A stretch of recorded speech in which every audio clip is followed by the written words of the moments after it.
All right, we are live. What is going on, everybody? This is Rand Thor 19, the man with the million, back again with your weekly Xbox 2 podcast here on a Friday, September 23rd. Only one more week to go in September. Finally getting that cold air here. It was like 2 days in a row. It was like 90 degrees in September, and now it gets as high as 60. It's absolutely beautiful. But anyways, not even 90 in September. Screw that noise, baby. I know, right? With me, as always, the man, the myth, the legend, Jez Corden of Windows Central. What's going on, buddy? All good, man. I just had a nap, so 5-hour podcast today, 6-hour podcast. I mean, let's do it. We'll go as long as the people want us to go, right? We'll go as long as we need to go. Yeah, but I'm doing pretty good, man. Last week, the week before this was a bit hectic with, in the publishing industry. A lot of layoffs. A lot of layoffs, indeed. My workload has increased as a result of the said layoffs, but thankfully, counting my blessings that I was not laid off. So there's that, and trying to rebuild, get back on track, onwards and upwards and all that stuff. But yeah, I'm doing pretty good. How are you doing though, Rand? How are you doing? I am doing great. I'm doing great, man. Diet's going really well. Good.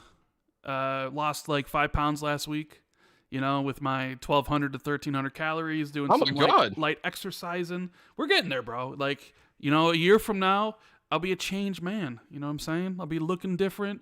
I posted a picture on Twitter because my beard was getting long, and so was my hair. And I'm like, I should maybe shave my beard. People are like, oh, you should trim it. And it's just like, I don't know. I mean, I just want to get rid of it, put it back in a goatee. And people already were like, man, I can see the change in your face, which, almost 30 pounds. I don't know if that is... 30 pounds is a lot. Yeah. You will notice that, I would have thought. Yeah, man, you're inspiring me. I need to get back on the wagon because, I lost 100 pounds last year. But then I gained a bunch back. I gained 20 pounds since I lost that initial 100 pounds. So I need to get back on the wagon and get rolling again. So you inspired me, buddy, and I'm glad you're doing well, and you do sound you seem a lot more motivated. I gotta thank the drama that's going on. The drama has rekindled something within me. I just love seeing two corporations fight. We've had this kumbaya stuff for so long. Just get together, all tides, raising, or what, high tides raises all boats and stuff. But when the pedal hits the metal, their true colors come out, and you can definitely see them. So, I just love seeing the back and forth. It's hilarious to me. It's so fun to talk about. And it was just people have been like, man, I really appreciate you writing all, doing all these videos. Because, videos take time. Like, podcasts are podcasts. You just sit over here and you just talk. It's basically just like me and Jez are on the phone just talking about stuff. I mean, that's how this show really started in the first place. Was just me and Jez on Skype literally talking about gaming and Xbox. So it's really just a conversation. And then we just added everybody here to the show. So thank you all for being here. The Pong Souls, the Violet Femmes, the Jamie Sharps, the Josh Thompsons, everybody in chat. We really appreciate you. Make sure you do us a huge favor. Hit that like button. Subscribe to the channel if you're new. And share this out. YouTube's doing better, though. That is something we need to probably talk about. I didn't put it in the topics because I completely forgot about it. But man, Twitch has had a week. Not the best week. Pretty bad week. We'll definitely. That's one way of putting it, man. Yeah, we'll definitely talk. I mean, there's a lot of things here to talk about. But first, this week the podcast is powered by Manscaped. So it's my turn to read this. I'm not as good as Jez. People seem to love Jez's American accent, but I will do my best. I'm gonna channel my inner Satya Nadella when I talk about Manscaped and their products. So here we go. All right. Okay. Trying to compete with those other guys? Give yourself a competitive edge with Manscaped. You want competition? Get some competition in your life and below your waist with the Ultra Smooth package from Manscaped. Grab your Lawnmower 4.0, your Crop Shop Shaver Razor, your Crop Exfoliator, and your Crop Gel to blow away the competition and make your balls feel $69 billion. You forgot a word in there when you wrote this, Jez. It's supposed to be feel like. Yeah. You forgot a word here. You professional writer. I screwed it up. Professional writer. Wow. Checkout code XB2 at manscaped.com for 20% off everything and free worldwide shipping. Thanks to Manscaped for sponsoring this week's Xbox 2 podcast. So yeah, guys, you want some competition in your life? Get some competition. XB2. And shave those balls. Make your balls feel like $69 billion with code XB2. Yeah, I just like, oh God, Rand missed a word. And I was like, oh wait, I missed a word. Sorry about that, Rand. Okay. But, yeah, hopefully we'll be better prepared next week because I did just take a nap. I took a nap before the show and I was here at the last minute.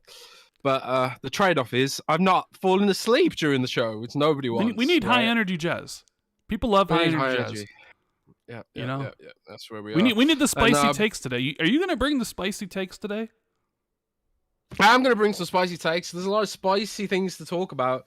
And there's a lot of spice all over my desk, actually, because I had a curry earlier and spilled some of the sauce. So there's a lot of spice all over my desk as well. But there's spice everywhere today. Everyone's got a bit of spice. Yeah. But you know what else is spicy, Rand? What? This week's Patreon sponsor. That's right. So as part of one of our tiers for the Patreon, which, by the way, you can sign up for at patreon.com/XB2, we are putting on the exclusive show next week on Tuesday, so look out for that. All the Patrons who've signed up for that. But who's the Patreon producer for this week, Jez? This week's Patreon producer is the What the Fun podcast. And they have two shows, the What the Fun show, covering pop culture with a focus on movies and TV shows. And they also have Test Your Might, which focuses on gaming news. And they have a debate section with lots of laughs and shenanigans. The guests have included people like Ryan McCaffrey from IGN, Parris Lilly from Gamertag Radio, Kahlief Williams, and many more. And maybe even me and Rand will guest on there in the future. So thanks a ton to What the Fun podcast for being this week's Patreon producer.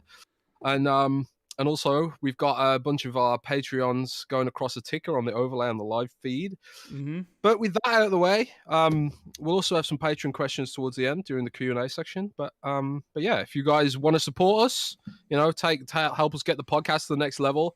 We're looking at all sorts of things we can add to the Patreon. Like I'm looking at making videos. I'm actually doing up, because I can't really film in here, but we're looking at setting up a filming area in the next room, so I might do exclusive videos on Patreon and stuff.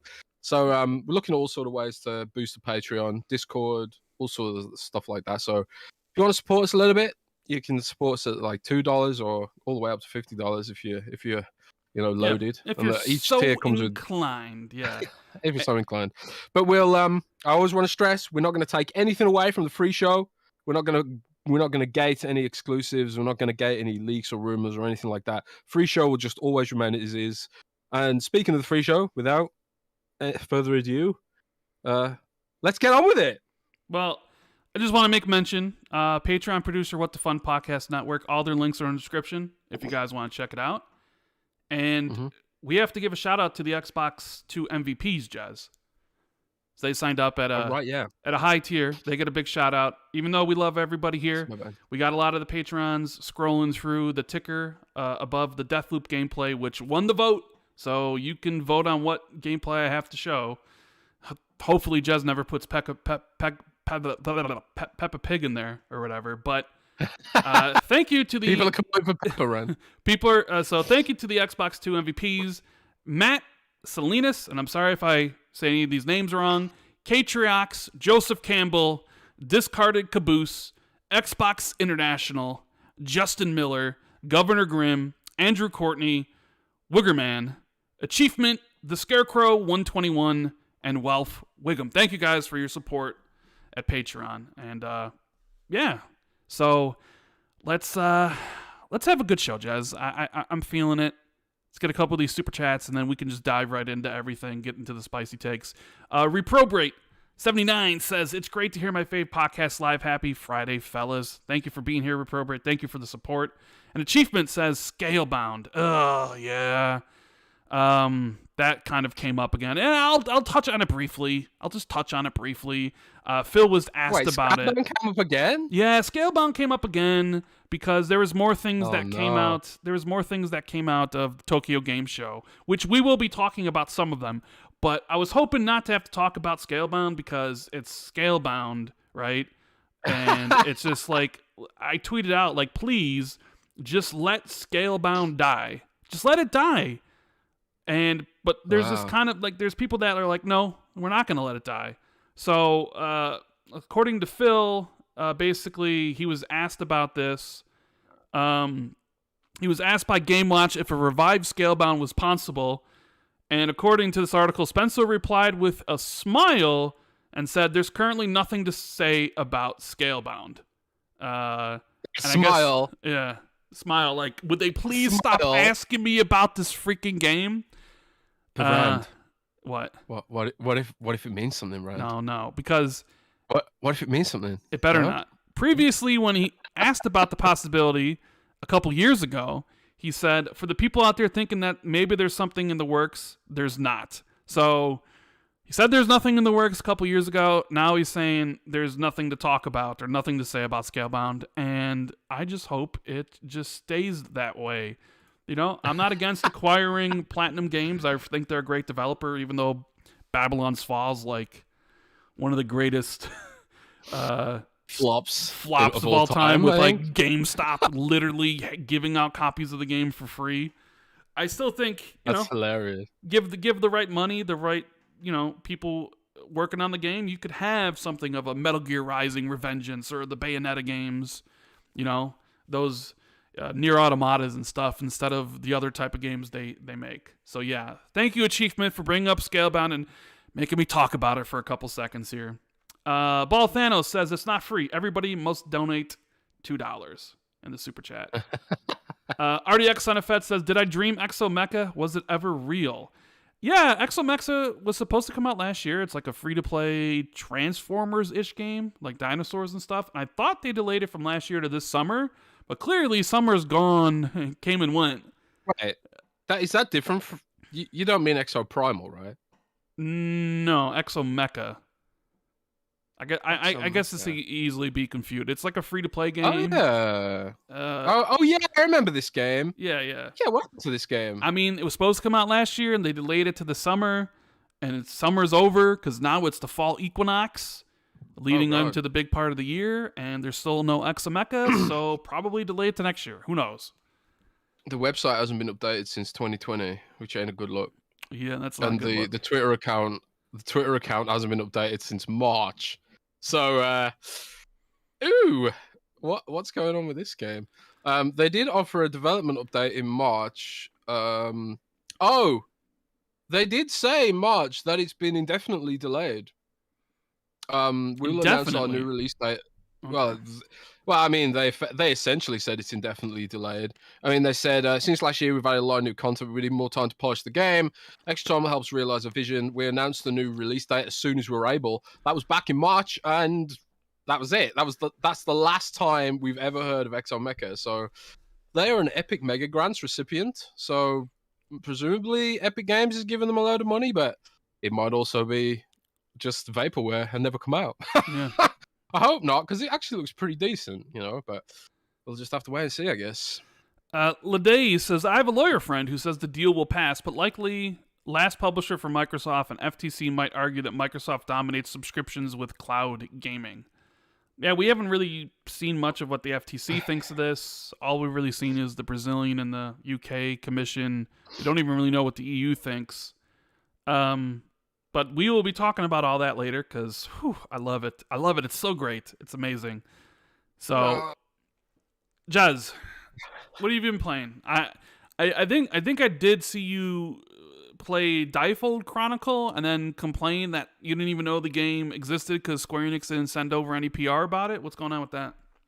Yeah, man, it's so weird. Like, I didn't get a shred. I checked my inbox. I didn't get a single email about Diofield Chronicles, and it's not like I'm not signed up to Square Enix. You know, Square Enix press stuff, because they always send me press releases about their dumb mobile games and stuff like that. And Final Fantasy 14. But I never get any. I never got a single shred of PR about Diofield Chronicles. So like, I emailed them and I was like, yeah, guys, you got a game launching? Did you forget? Because it sure seems like you forgot, right? But I reached out and I managed to get a code. And I've been playing it all afternoon, and it's actually amazing. It's actually amazing. It's definitely not going to be for everyone. You know, I don't think, like, you know, unless you like strategy games, you're probably not going to get into it. But it is really fun. If you like strategy games, it's like a real time tactics kind of thing. It's like, imagine sort of like Gears of War, Gears Tactics rather, but instead of like taking turns, you can sort of move around your units in real time and set them. You can like queue them up to move and then attack and stuff like that. And there's like there's tank characters, disruption, range characters, and then support characters that use magic. But then even weirder still, there's a lot of magic and spells from Final Fantasy in this game. Like, you can summon Bahamut, the dragon from Final Fantasy, and it has like a Final Fantasy-esque kind of art style. It kind of reminds me of Final Fantasy 12 and Vagrant Story. There's a specific artist who worked on Final Fantasy 12 and Vagrant Story that someone in the chat probably knows the name of, but I can't remember his name off the top of my head. But it's got this really sort of classic art style, and it's got a lot of jank. It runs at like I think it's running at like 900p on the Xbox Series X, so it hasn't been updated for next gen consoles. It's very low budget. There's not a lot of voice acting in it. A lot of it's text based, but it's just really fun, and there's some really, really great systems, and it feels nostalgic. So if you ever like Final Fantasy Tactics or those kind of games, and you're sort of like yearning for them to come back, Diofield Chronicle might be like the next best thing, you know, for the time being. And part of me honestly wonders, was this meant to be a Final Fantasy spin-off at some point? Because it does have all the Final Fantasy stuff in it. But I don't know. Either way, it's a pretty cool game, but it's pretty pricey. It's a full price game, but it looks like a PS2 game. So I think and they haven't marketed it. So Square Enix has sent it out to die again. And this is Square Enix's whole deal. It's like that meme, you know, like where the guy shoots himself in the chair and then it says, "Oh my God, why would someone else do this?" You know, it's like Square Enix does this. There's like, they undermarket their games and then wonder why they don't perform. And then they go to their shareholders like, "Oh, making games is hard." Come on, Square Enix. What are you doing? Man, I don't know. But that's Square Enix for you, right? Yeah, Square Enix, you know, now they're taking investors that, you know, to invest in their studios. So I don't know if that means that they're not looking for someone to buy them anymore, if they're looking to take outside investments in studios, but whatever. You know, they got rid of really the studios I cared about. I cared about Eidos Montreal, and I cared about Crystal Dynamics. You know, I do like Final Fantasy. I mean, if I had to like rank the top 5 games of all time, to me, like Final Fantasy VII is like 1 or 2, probably. That's how much it meant to me back in the day. But, you know, as I've gotten older, you know, RPGs have kind of, you know, I don't really enjoy them as much. But there was a time where that's really what I like loved, and that Final Fantasy franchise was up there with Halo. So I don't know. It's kind of sad to see kind of what Square Enix has become, but it is. Yeah, I'm just gonna be on the lookout for what Crystal Dynamics and Eidos Montreal do. So you've been playing that. Have you been playing anything else? Anything else getting your attention? I've been playing a little bit of Deathloop. Yeah, okay. I haven't sort of. I haven't dived too much into it because I feel like with a game like Diofield Chronicle, it's kind of like because it does have a lot of story, but like the combat scenarios are very pick up and play, and then you can put it down. So like if I'm in a mission in Diofield, it's really easy to just sort of pause it in the middle of combat and then reply to a message on Slack or something. With a game like Deathloop, which is quite fast paced and stealthy, kind of want to give it my full attention and be immersed in it. Mm-hmm. So because this week's been so busy, I've been playing Diofield instead. But what I've played so far of Deathloop, because I did have it on PC, but I just wanted to wait for the Xbox version because I kind of figured they'd update it as well for the Xbox version because that's what that's what Microsoft tends to do, and that's what oftentimes when a game's been exclusive to PlayStation, it launches on Xbox. It often has extra content, right? So I thought maybe they'll do that with Deathloop as well. So I held off on it, and I was really enjoying it. What I played of it, but it honestly, it seems like a polarizing game. Like a lot of people on Twitter was sort of like, "Oh, I finished it in a day. I don't know why people are saying it's Arcane's best game," and then other people are like, "It's Arcane's best game." So it's kind of. I mean, I'm interested to hear where your. I guess you can finish it in a day. Well, because I've already beat it on PlayStation 5, but I'm happy they brought it to Xbox.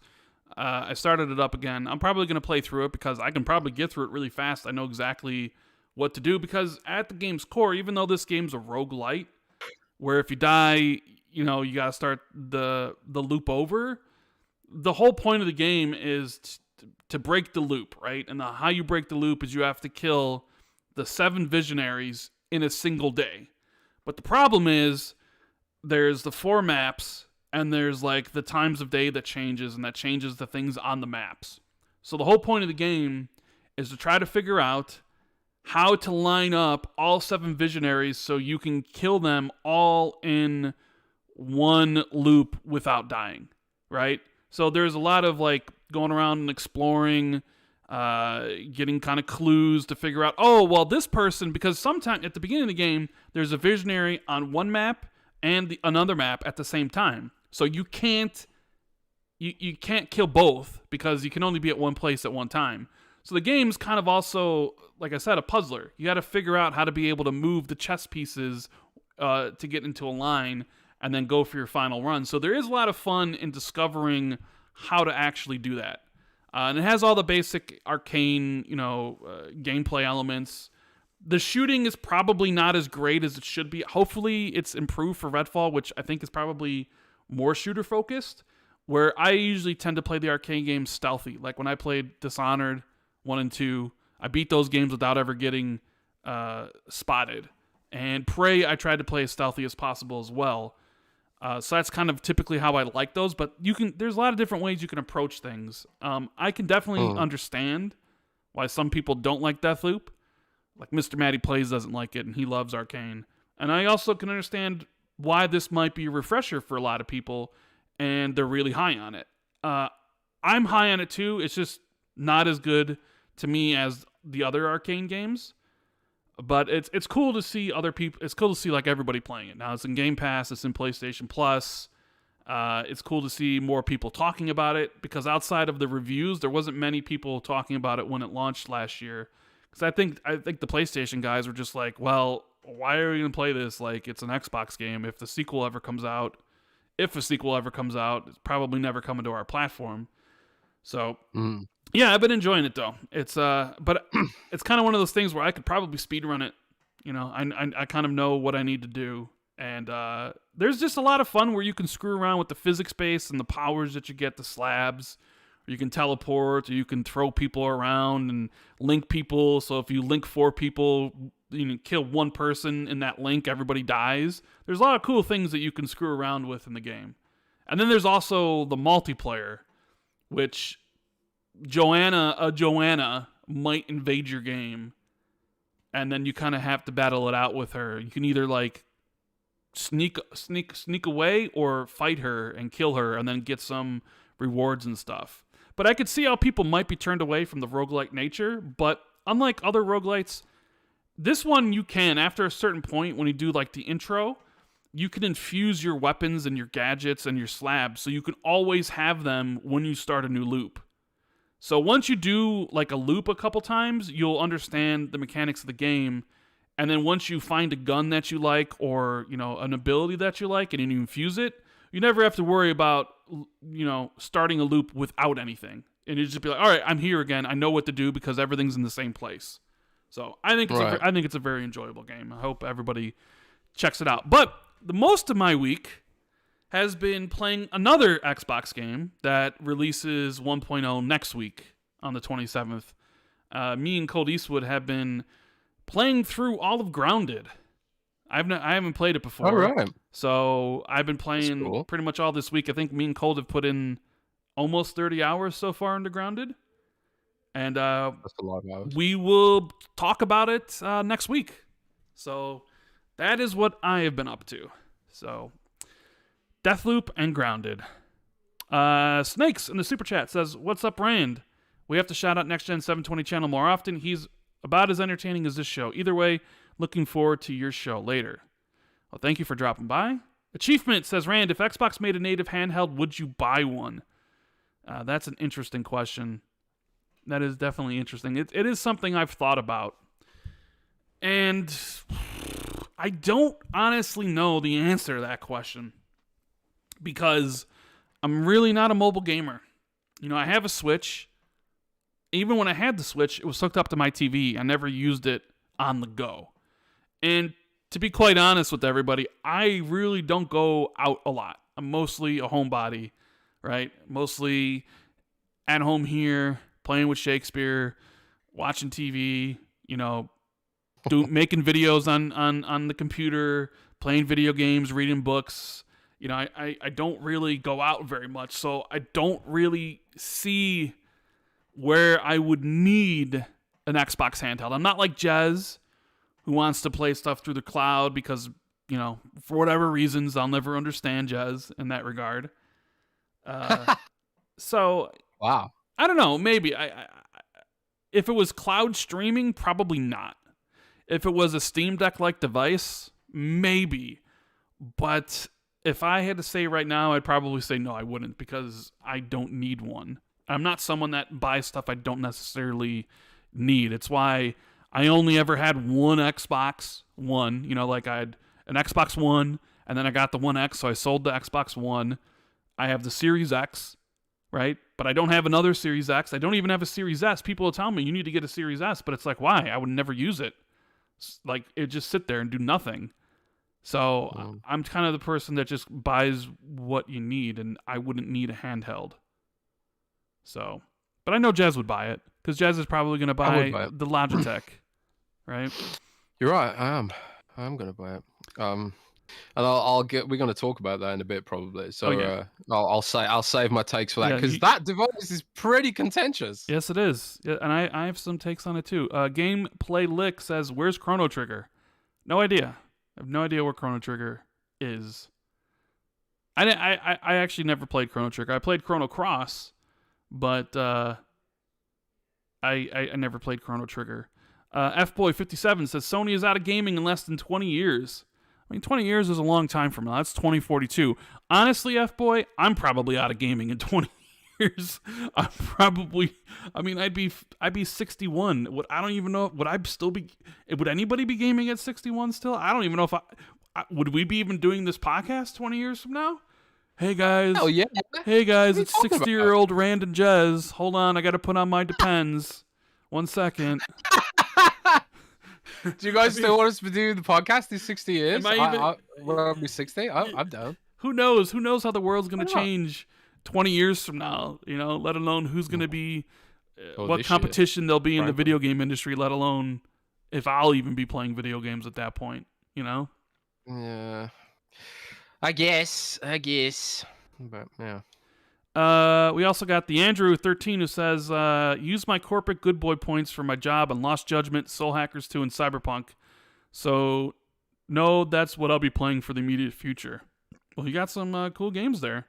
Seems like also like everybody's playing Cyberpunk as well, because I since we brought up Cyberpunk, let's start with Cyberpunk. Let's talk about it, right?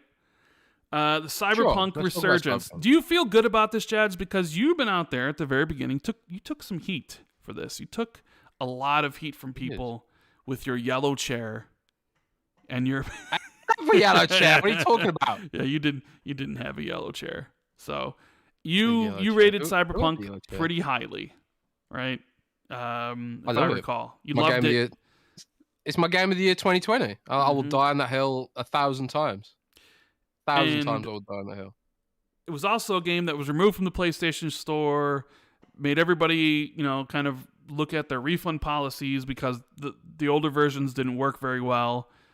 And, people, I guess Cyberpunk wasn't what people wanted, when it came out. But now, with the new update, I believe it's called the Edge Runners update that also coincided with a Netflix anime, which people are loving. Now people are loving Cyberpunk because apparently it's seeing over 1 million people every single day go back to Cyberpunk. So, yes, do you feel validated now, Jez? I mean, it only took a year and a half or so. Yeah, to some degree, but it's sort of it's interesting because the game has been polished, but honestly, they haven't fundamentally changed what it is. It's still a pseudo immersive sim. It's still a CD Projekt Red RPG. Everyone wanted it to be Grand Theft Auto, and to be fair, they kind of marketed it that way. They kind of implied it was going to be like Grand Theft Auto. They sort of pushed the environmental details a lot, and they talked about, sort of radiant sort of quests and all these kind of things, which sort of didn't pan out the way people had expected them to. I never watched any of the marketing for Cyberpunk, so I was just literally expecting a CD Projekt Red game, and I think that's why I loved it, because I loved The Witcher 3. And it was just a CD Projekt Red game. Was it a little bit rough? Yeah, it was. But I also remember Witcher 3 was very rough when it launched. And I just kind of feel like it got dunked on by people who didn't sort of get it. I saw a load of YouTube videos which are complaining about the vehicular AI. And Grand Theft Auto does this so much better. But Grand Theft Auto is a sandbox game. It's not an RPG. The cars are not there to be interacted with in Cyberpunk. They're just there for the background. It's like complaining the geese in Witcher 3 don't have AI. Like the geese and the horses roaming around in the cities in Witcher 3. They don't have AI. They're there for immersion. They're not there to be interacted with. But I think a lot of people saw Cyberpunk and thought, this is Grand Theft Auto. It's going to be first person Grand Theft Auto. But I never expected that. So I loved it from day one. I loved it from day one, so so seeing that a new audience discover it on the back of the anime, people who haven't maybe interacted with any of the drama around the game, people who, haven't interacted with the marketing, and they're discovering it for what it is, and they're loving it. So I'm happy about that. And yeah, they have improved the game a fair bit. They've added a few features here and there. They've added a few quests here and there. They've added a lot of flavor as well. There's still some stuff that I wish they'd add, I kind of wish they'd add executions for some of the different weapons, because it's kind of lame if you upgrade to the nano wire thing and you can't do Hitman style takedowns with it, which to me is a no brainer, right? So there's some things I'd like to see in the game still, but I'm kind of glad that the franchise isn't dead. They haven't crackdowned it, but so use a phrase, I guess. They haven't cracked down the game, so at least it looks like they've pretty much said they're going to continue investing in the Cyberpunk IP. The anime is massively blown it up. The game seems to be in a polished sort of state where no one's hating on the game anymore. So I'm pretty happy with the way things are going with, and I love the IP. I love the world Mike Pondsmith made, and I'm really excited for the future of the franchise. And I'm glad people are discovering it the way it's probably meant to be discovered, with a sort of blank opinion on it. But yeah, that's Cyberpunk and CD Projekt Red, and I'm glad they're back. It's really interesting to see how symbiotic the game and a television or a film property can be. Right? We already knew, when The Witcher show came out, tons of people went back to The Witcher.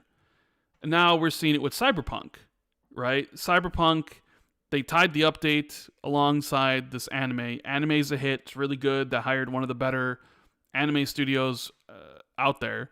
And so it's got this thing where people are watching the show and they're like, I'm going to go check out Cyberpunk the game. So it's reaching these heights again, which makes me think, did the Halo show do anything for Halo Infinite? I don't remember the Halo TV show driving any interest to Halo Infinite at all.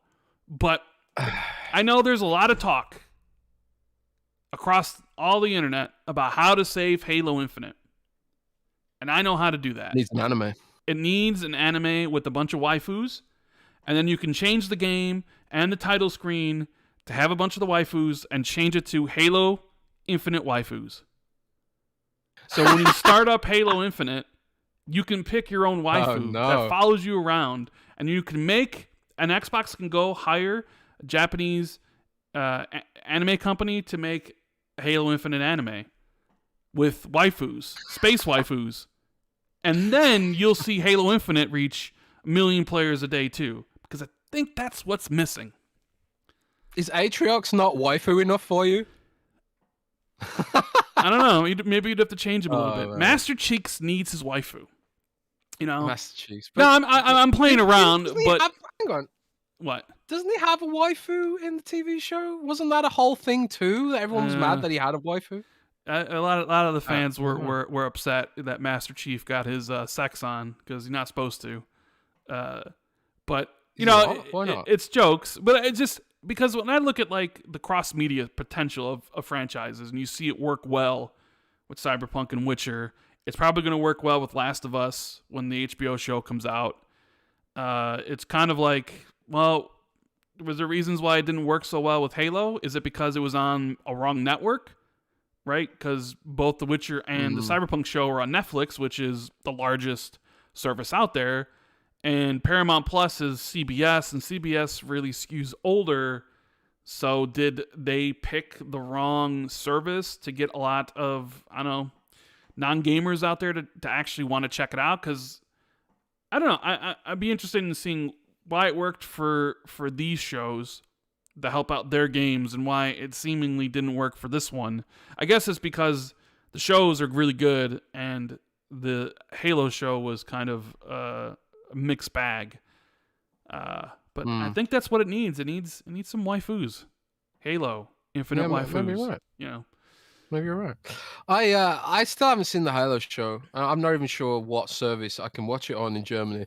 And you know that's part of it. You know, I don't even know what service I can watch it on. If they'd gone with a service like Netflix or Disney Plus or something that people actually use, you know, maybe things would be different. But they picked really, especially in Europe, they picked some obscure ass services. I think is it on Now TV? Nobody uses Now TV. Literally nobody. So I think, like, I almost wonder, is it the show that's bad, or is it a combination of the show being bad or mediocre, combined with the fact that it's not on Netflix, combined with the fact that, I don't know, it seems like a catalog of errors, which, again, you know, you could argue maybe that contributed to the reason they've decided to go with the change of leadership, because, you know, I don't know. But it's clear. It is absolutely clear what TV can do to blow something up. I mean, like the Arcane show for League of Legends, that was absolutely massive for that game. And you know, Microsoft has so many properties that could translate fairly easily to TV. And anime. Or even anime. Yeah. You could have a Gears of War anime, Jez. That'd be right up your alley. Yeah, maybe. Locust waifus for you? Ulus and everything? Locust waifus. Yeah. Oh, man. Can you imagine a Tika waifu? Oh, man. Or one of those big worm things. But, man, it's really interesting because, like, I was thinking about Castlevania. The Castlevania anime was almost like among the first, right? but that had no game attached to it. So it's like Konami was like, oh yeah, we'll make an anime. And then they didn't even bother attaching a game to it to blow it up. Can you imagine if like they'd launched the Castlevania anime with like a high quality game? That might have put the Castlevania brand like back on the map, but I don't know. It's all fun and games in this crazy old world. But I do know AAA devs are going to be looking at that shit with a microscope. I will be checking out the Cyberpunk anime soon, and if I'm going to watch that, I bet you it's probably going to make me want to play Cyberpunk, because I still haven't played it yet. I was kind of waiting for next year when the DLC releases, but if I watch that anime, it might be like, all right, now you need to play it. But it's the wrong time of year to play it, because all the games are coming out. So, Gameplay Lick in the Super Chat says, I played Grand Theft Auto 4 on Xbox 360. It was good. Yeah, Grand Theft Auto 4 was a great game on the 360. I really enjoyed it as well. Aquaman says, new Astro A30s and Xbox Elite Core review. Thoughts? Well, I don't have the Astro A30s. I still rock my E50s. And I didn't get an Elite. But you did, Jez. You got an Elite. I did get an Elite. So has it broken on you yet? I haven't even opened it. It's wow. Still in the box. Okay. Because it's been so damn busy. So I am aiming to have a review of the new Elite Core up next week, but there's no real like new features with it or anything. So this will mainly be a review of like, how does it feel in terms of construction? But the problem with that is the original Elite controller felt okay at launch. It was only after like 6 months or so that it started falling apart, right?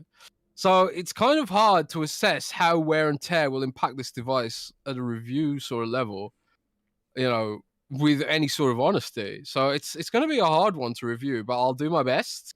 Maybe I can stress test it. If I had my other series, actually, do I have that here, or is that in England? If I have my other series Elite here somewhere, which is also, I think it's in England. My other series Elite, my Elite Series 2, my other one is broken. It succumbed to the stuck joystick and the stuck shoulder button. So I was thinking like maybe I could take them apart and see if there's any difference in the materials on the shoulder button and the mechanisms and stuff like that. And it'd be a hell of a waste of 2 Elite controllers to take them apart. But that's the sacrifices you have to make for the people, for you guys. Well, you said there's no new features, Jez, but Xbox released an update where you can change the color of the Nexus button on the controller. Yeah, because normally it's nice white glow, but now you can make it any color: green, blue, purple, whatever your heart desires. They added that in an update. These updates are very far-reaching now. It's like, change the color of your Elite Series 2 Nexus button. Which, I mean, that is a cool thing. I know you've been able to do that on PC for a little bit, so I guess it's like a little fun thing for owners of the Elite Series 2. Alvin in the Super Chat says, Edge Runners show also is directly tied into the game lore and launched with the campaign Edge Runners DLC for the game, not the same as the Halo show. True. Although, the Witcher show didn't tie into the Witcher games. It was just, the same sort of thing, which was supposed to be similar to Halo in that regard. But I don't know if you recall, but like when the Witcher show came out, everybody was like, I need to go back and play the Witcher. So, Cedric says, have you guys tried out the Wolong Fallen Dynasty demo? Here's the thing about me. I don't really care for demos. I don't especially for a game I'm already sold on. Like, I'm sold on Wolong. So like, I don't really need or want to try out a demo. I want to experience that game, I guess pure, without having to like play a section I've already played. So that's why, like, when Resident Evils drop or demos of anything, I don't really check them out. I mean, hell, I'm not even playing the Call of Duty Modern Warfare 2 beta this week. I know everybody has opinions on the Call of Duty Modern Warfare 2 beta. Some say it's amazing. Some say it's awful and like the worst Call of Duty ever. I've seen a lot of varying opinions. Some of them from PlayStation guys who are like, I'm canceling my pre-order. And it's like, yeah, is it because you sure it has nothing to do with the fact that Microsoft's about to own Activision? That you're canceling your pre-order? Are you accusing someone of people of bias, Rand? I mean, sure, we all have biases. So yeah, Not me. here's the thing: I don't play Call of Duty multiplayer, which is odd. I play the single player. I play the campaign. I play the co-op. I play Warzone. I don't care at all for the multiplayer. You won't see me playing it, but you will see me playing Warzone. I'm really excited for that, and I am really excited to play the campaign. So Rand doesn't do demos, so I did not check it out. Sith Lord says my favorite Friday podcast while I'm on dialysis. Well, man, Sith, hopefully everything is going well. Dialysis is that's rough, man. Hopefully the podcast can bring some joy to your life as well as anybody else that's listening. Hopefully we can make you smile. I know, or maybe we'll trigger some of you later, because I actually got a couple DMs saying that I triggered people with my videos, Jez, and my titles. It's finally getting to work. Oh man, that calls out, that throws shade. You know, my crying Jim Ryan little meme on my thumbnails. That hits people in a certain place. They feel a certain way, and they need to they reach out and they're like, yeah, you're upsetting me, and it's like, man, just let it go. I don't understand why it would upset you. Like, I don't get upset when people say anything about anything regarding Xbox. Like, you could say Xbox has no games or all the stuff till the cows come home. I wouldn't get upset. I don't care. But a lot of people do care. A lot of people have their emotional well-being tied into this whole thing. So, yeah. Yeah, we got one from Lucius Augustus who says, according to Sony fans, Xbox can only compete by Sony's rules. Anything beyond what Sony typically does or can afford is unfair and should be blocked. That is that is kind of true to a certain extent. It's like, well, we wanted you to compete, but you have to compete the way that we want you to compete in the way that Sony did it. And we will go into that more a little bit later. Now, Jez, did you see this Logitech ad that came out today that featured a white Xbox Series X alongside a bunch of other white consoles and peripherals? Is this hinting at something? Yeah, could we see a white Series X be made maybe for the holidays, maybe for some other time? Is it just to fit the aesthetic of the ad, or is that kind of implying a white console's coming? Because you know what? Kind of looks real good, but I wouldn't replace my black one though. What do you think? Well, I've reached out to Xbox PR, and it seems like they were surprised about it, which says to me that it is just a skin, and they just did it for the aesthetic, for the ad, and it's not a thing that's on the way. That being said, it wouldn't be hard for them to make a white Series S, right? It wouldn't be hard for them to just swap out the shell. They already make a white Series S, bro. Series X. I get them mixed up. Okay, it wouldn't be hard for them to make one. In my view, and it's maybe something they should consider, given the the fact that you've got major outlets covering this. It sounds like, I mean, I was kind of like, does anyone really care about this? But then I was like, oh man, there's like even The Verge is covering this, like it's a big deal and stuff. So I wasn't going to cover it because I just thought it's a skin and it's not going to be a thing. But lots of people seem really, really interested in having a white Series S. So maybe they'll look at the feedback from that and be like, oh, actually, maybe there's something to this. Maybe we should do this thing. I don't know. But yeah, I don't think it's a thing, but I could be wrong. Yeah, I mean, they made like a white Xbox One X and black. I mean, they made white variants of I think most of their consoles, so I could see them doing something like that in the future for sure. Let's see. What else we got here? Oh, okay, this is a good one. The real insider was exposed.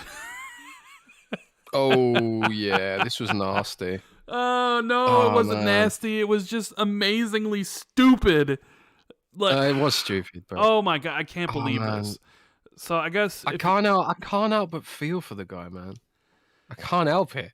Bro, because I know. What do you mean feel for him? He did it to himself. What is there to feel for him? He did it to himself.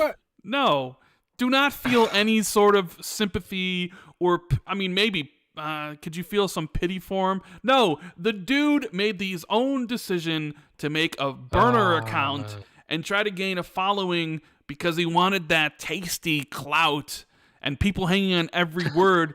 But the only reason he did it, the only way he did it is because he had all these press releases and he had all this NDA stuff under embargo that he agreed to, that he was just telling everybody about. Like that's not an insider. That's just a dude getting NDA'd information from like companies. I get NDA'd information from companies from time to time, usually from Xbox because I work with them. And I don't go out there and make a burner account, So I look, everybody makes mistakes. I understand it, right? And like the only way he was really found out was because he tweeted under his real account, under the fake account. So people were like, "Oh my God, it's Dan Allen Gaming, a YouTuber with 200,000 subscribers who has a lot of context in the industry, interviews a lot of people." Getting all this, and he's just like breaking all the Assassin's Creed stuff and making up all these things. He said he made up the Silent Hill and Metal Gear and all this other stuff because he was just addicted. I guess he was just addicted to people hanging on his every word or something. And I don't know, maybe it's because of insider culture lately.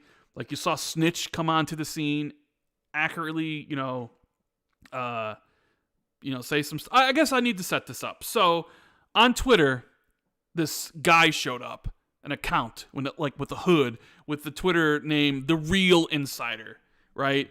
And he started correctly saying some things about the names of the Assassin's Creed games. He even had a little tiff with Jason Schreier because Jason Schreier said no, it's not called Hexy, and then The Real Insider's like, yes, it is.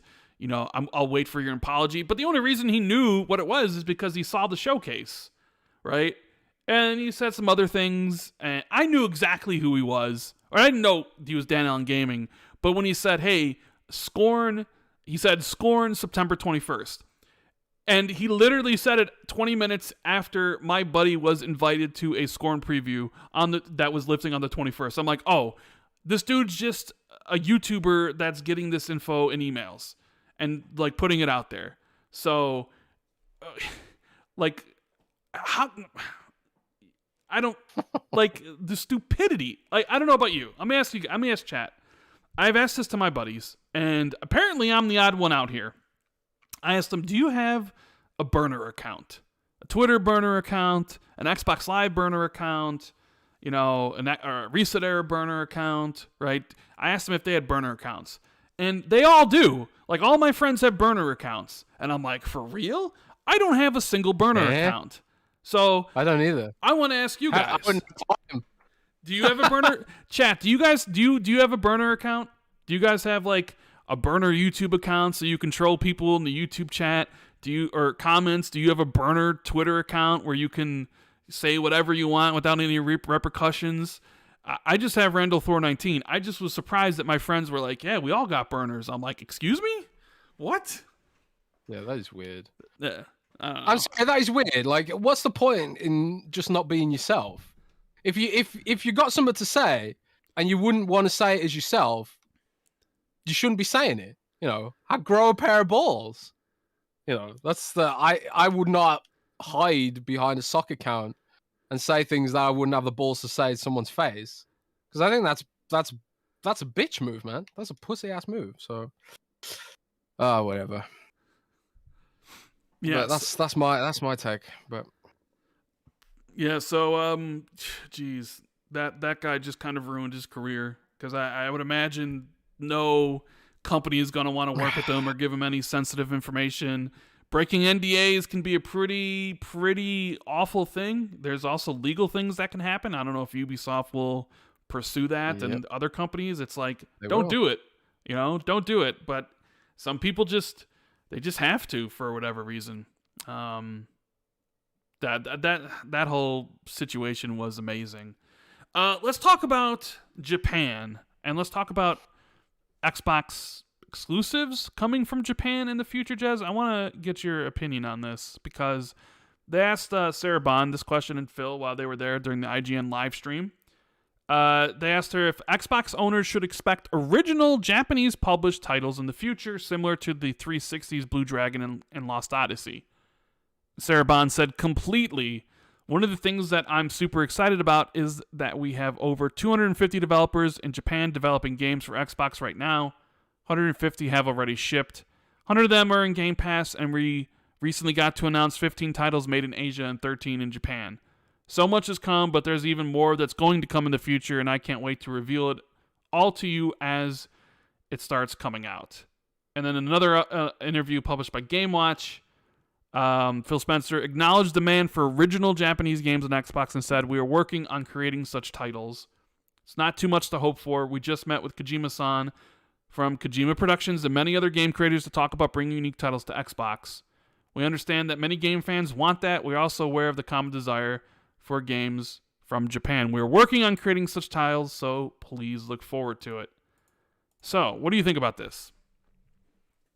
It's really encouraging, because one of the, it's funny. I was literally thinking earlier because, like, you were asking me like what games you've been playing lately, and I realized a lot of the games I've been playing lately have been Japanese. I was playing Ni no Kuni last week on xCloud, which is another game I want to play through, high on my list of games I want to play. I'm playing Fuga Melodies of Steel, which is a very addictive kind of tactics, JRPG tactics game, indie game. Very, very cool, and it just came to xCloud. It's a great game for playing on your phone, as soon as they had touch controls at least. And then now I'm playing Diofield Chronicles, even though like Square Enix has sent it out to die with no marketing. I'm absolutely loving it. I think it's a really, really fun game. So I sort of realized like a lot of games I've been enjoying on Xbox lately have been Japanese, which is probably a good sign for people who are interested in Japanese games. And it's like Sebastian Cooper and Chad just said, yeah, didn't they say they have over 250 games available in Japan right now? 250 partners making games in Japan or something like that. Yeah, they said there's a lot. Yeah, they have over 250 developers in Japan developing games for Xbox right now. 150 have already shipped. 100 of them are in Game Pass. And that's what Sarah said. So yeah, and there's just a lot of good stuff coming, like all the Yakuza games. You've got Ni no Kuni coming to the platform now. Ni no Kuni. Yeah. And you've got the fighting games are coming back. I never thought we'd see Guilty Gear or Persona. Like, I knew we'd see Persona because Phil basically teased it, but Guilty Gear? I never thought we'd see Guilty Gear on Xbox. I really didn't think that would happen.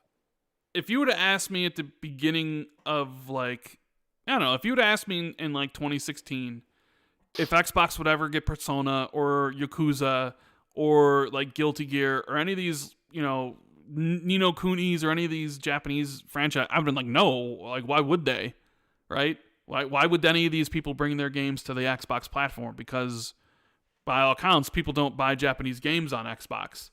I would have been safe that if you would have been like, you want to bet money, I would have put $100 on all these games are not coming, and I would have been wrong. And I'm happy to be wrong, even though I'm probably not going to play any of them. Maybe the Yakuza games, but yeah, all the Persona games, Persona 3, 4, and 5, all the Yakuza games, including the future ones. Hopefully, all the future Persona games as well, like Guilty Gear, like all these. If you would have told me Kojima would make an Xbox exclusive, I would have called you crazy,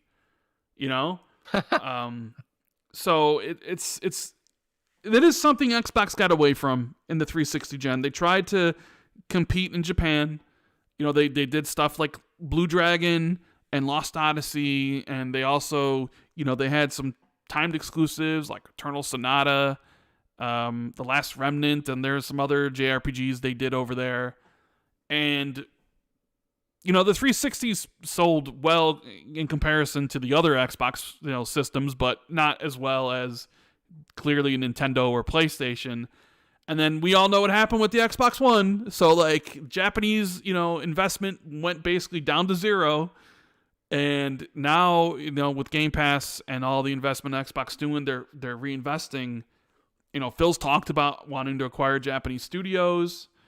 And it's one of these things here where they're saying but how long do you have to wait? You're like, sure, you got the Kojima game and, Ghostwire or, whatever game, Bethesda's, what's the studio? I'm blanking on Bethesda's studio that's located in Japan. Tango Gameworks. Tango, yeah, Tango. They'll have games, but I'm curious to see what other sort of titles that Xbox can deliver, like original Japanese games that Xbox can deliver to their players in the future. Like, are they actually going to do that? Because I look at Sarah's response, and she's like, completely, but then she immediately pivots to like, we partnered with 250 developers and 150 of them are already out, and it's kind of like she said yes, but then like her next response was basically talking about the games already out or the games that are already in development that may not be exclusive. But I mean, then Phil mentions that they're working on it too, so I guess it's just one of those things we'll see down the road, I guess. Yeah. But anybody that's really into Japanese games should be quite excited by the inroads that Xbox is making in the country to get, more content, because that's how you're going to make inroads in Japan. Like, I know the Series S is getting popular. Well, the Xbox Series consoles are doing well there, especially in comparison to other Xbox consoles, but not as good as the PS5 or Switch. And Game Pass can make inroads, but to really make inroads into Japan, you need content made for that region. So they need to do something there, and hopefully they will. It's wild that Suikoden's coming as well. I was just looking up all the games that are coming. Wolong, Fallen Dynasty, by Team Ninja. And you got like Capcom 2 bringing some of their sort of Western style Japanese games as well. But there's we talk about sales, and this flew under the radar a little bit, but the Xbox Series S and X outsold PlayStation in Japan this week by fairly significant margin. The Xbox Series S sold 13,000 units. Xbox Series X sold 866 units. PlayStation 5 and PlayStation 5 Digital Edition sold 8,700 and 2,400 between them. Just about the Xbox Series S and X edged PlayStation out on the home turf. And of course, you got the Nintendo Switch, which is obliterating both of them. Yeah. Nintendo Switch sold almost 100,000 units of the Switch OLED, and then 25,000 units of the regular Switch, and then 4,900 units of the Switch Lite. So it's like Nintendo Switch is absolutely crushing the next gen consoles in that market, which is hilarious. And also why Nintendo probably doesn't feel the need to make a 4K Nintendo Switch or an upgraded Switch right now, because it's absolutely dominating, and the Splatoon hype as well is real in Japan right now. So yeah, it's interesting, and I have said I wrote an editorial a while ago that if Microsoft wants to strike in Japan, the iron is hot right now, because Sony's made a lot of missteps in Japan while they try and focus on dominating Microsoft in the Anglo-centric markets like England and Western Europe and obviously America and Canada and places like that. They kind of took their eye off the ball a bit in Japan and sort of gotten a bit complacent with it. Meanwhile, Microsoft's coming in, hiring up producers and trying to cut deals and trying to get developers on board and stuff like that. And it sounds like they're going for it. They're really, really going for it. So hopefully, Phil Spencer, the man with the magic wand, seems to be fixing every aspect of Xbox right now. We'll just have to wait and see if it actually can be sustained, because like you said, a lot of Japanese games don't seem to sell that well on Xbox, because there's just this general perception that Xbox doesn't have those games. So it's like a chicken and egg scenario. If you are a fan primarily of JRPGs, chances are you're not even going to consider an Xbox. So Microsoft has to work to change that perception. They need the games to change that perception, but if the games don't sell, then they can't get the games to change that perception. So it's gonna be a few years of investment and hard work to sort of change that situation around, and it really does look like they're going for it. The fact that Phil Spencer was out there in force with Sarah Bond in Tokyo. I think I said, did I say it on the show, or did I just tell you in DM? I think I said on the show, right, that I'd heard Phil Spencer was actually going to be in Tokyo, and they were going there. Yeah, you also said it on the show because he got slothed. Yes. Yeah, okay. So, yeah, okay. I did say it then. Um, so yeah, I'm glad that prediction came true because I was a little bit worried that it wasn't accurate. That's not a fun thing to get wrong, right? That's not a prediction you want to get wrong, really. It was true, thankfully. And Phil was there in force. Phil, I didn't even expect him to be there like that visibly that he was, but it shows the kind of investment and how much they're taking that section of the market seriously. And historically for me, that is what I used to play a lot as a kid. Were these JRPGs and were these Japanese games, and I had this honest to God perception that Western developers couldn't make games. Back in the day, I was just like, every game I'm enjoying right now comes out of Japan. Like Sega with Sonic and Gunstar Heroes and like all this, and then Square Enix with Final Fantasy JRPGs and all this kind of stuff. So that was my perception as a kid, and it seems to be swinging back in the other direction now. Because for a little while, it felt like Japanese game devs were chasing Western devs and trying to like make military shooters almost and stuff like that, and sort of got away from what they did best for a little while. But it seems like they're going back to their roots now quite a fair bit, and it's really, really cool to see. I think just to cap off this sort of ramble, the Kickstarter which I've been advocating for, which is a sort of successor to PlayStation JRPGs for Wild Arms, which is sort of like a cowboy JRPG, and then also Shadow Hearts, which is a sort of Lovecraftian JRPG, classic JRPGs on PlayStation back in the day. They're coming back, being revived on Kickstarter as a game called Penny Blood, and I can't remember what the Wild Arms successor is called.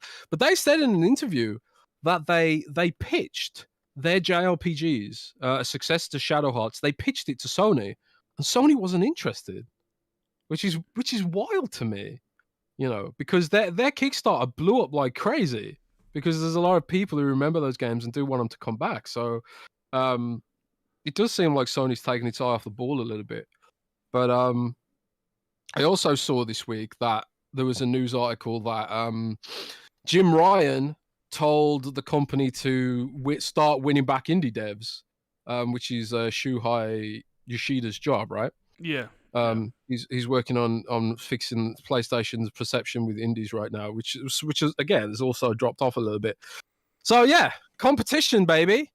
Let's have some. Let's have some competition, man. Yeah, let's have some, and let's thank Hargeet Channy with the super chat and a member, basically giving away codes like Santa Claus. You got a Game Pass Ultimate 3-month code he gave away, and a Call to the Lamb code, as well as Return to Monkey Island on Steam. So Santa Hargeet is here, dropping the code. So make sure you thank Hargeet if you got the codes. So yeah, and look, Cyberpunk. We were talking about that earlier. He's just dropping Cyberpunk. So let's talk about. That's amazing. What shall we talk about? Let's talk about. You know what? Let's talk about competition. I'm there already. I want to talk about this now. I mean, there's a whole bunch of topics we still need to get to, like the Xbox 2023 roadmap rumor that Grubb talked about, because I'm going to give our thoughts on it, like the Logitech Xbox Handheld, the GTA 6 leaks, stuff like that. But, I know what people came here for. They want the spicy takes. So I think you're going to get them. I don't know what Jez thinks about this because I haven't talked to him. And last time we had something like this, I remember I was a little bit I wasn't upset, but I was a little bit disappointed in Jez because he had a basic take on something. He wasn't even excited to talk about it. When the Jim Ryan Phil Spencer spat, he was just like, "Oh, whatever, mate. Who cares, mate?" It was just It wasn't interesting to listen to, and it's like I want people to be entertained, and we want to inform people when they listen to the show. So like, I want the best of Jez Corden here. So I don't fake it, man. Sure, I mean I'm not saying fake it, but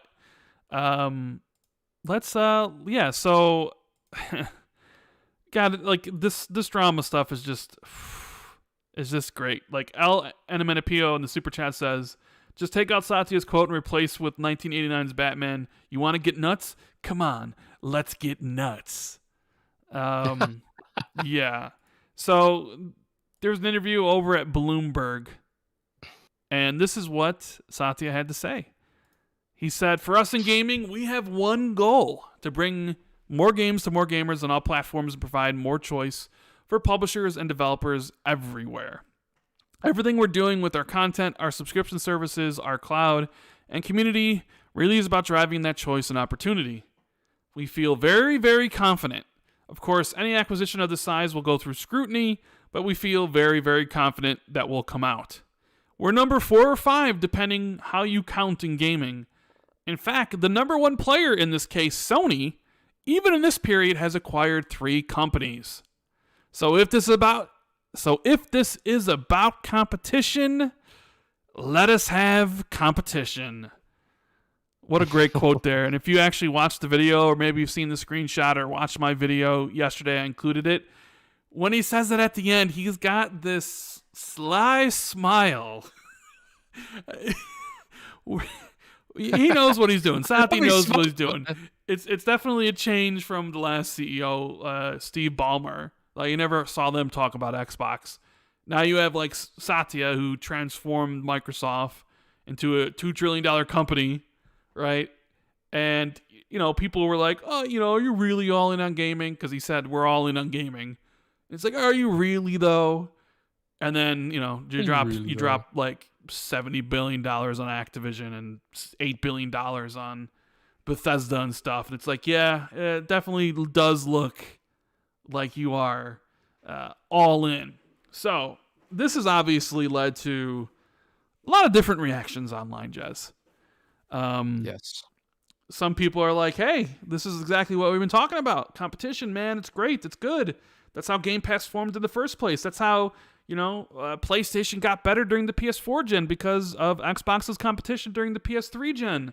Or competition brings out the best in companies. And when they compete, we usually get the best deal. We usually get the best games because of it. Hell, even, in the content creator space, people create, compete with one another, and I use compete loosely, and you get better videos or better podcasts. I mean, competition is what drives everything, because you never not want like one company that is just overbearing, because we've seen that one company that was just, too big to dominate, and they talk about the arrogant Sony, PS2, 120, 130 million consoles sold. Nintendo and Xbox didn't even come close. And what do they end up doing? They try to sell a Trojan horse DVD player or Blu-ray player, whatever the hell it was, raising the price to $600, and you had quotes from their their executives like, "You get 2 jobs to get a PlayStation, and we could sell this thing with just bricks, and people would buy it." So like, when there is just this overwhelming favorite, they kind of do what they want, and they aren't very consumer friendly. We've seen that side of Sony. You can even argue we've seen that side of Microsoft in the past.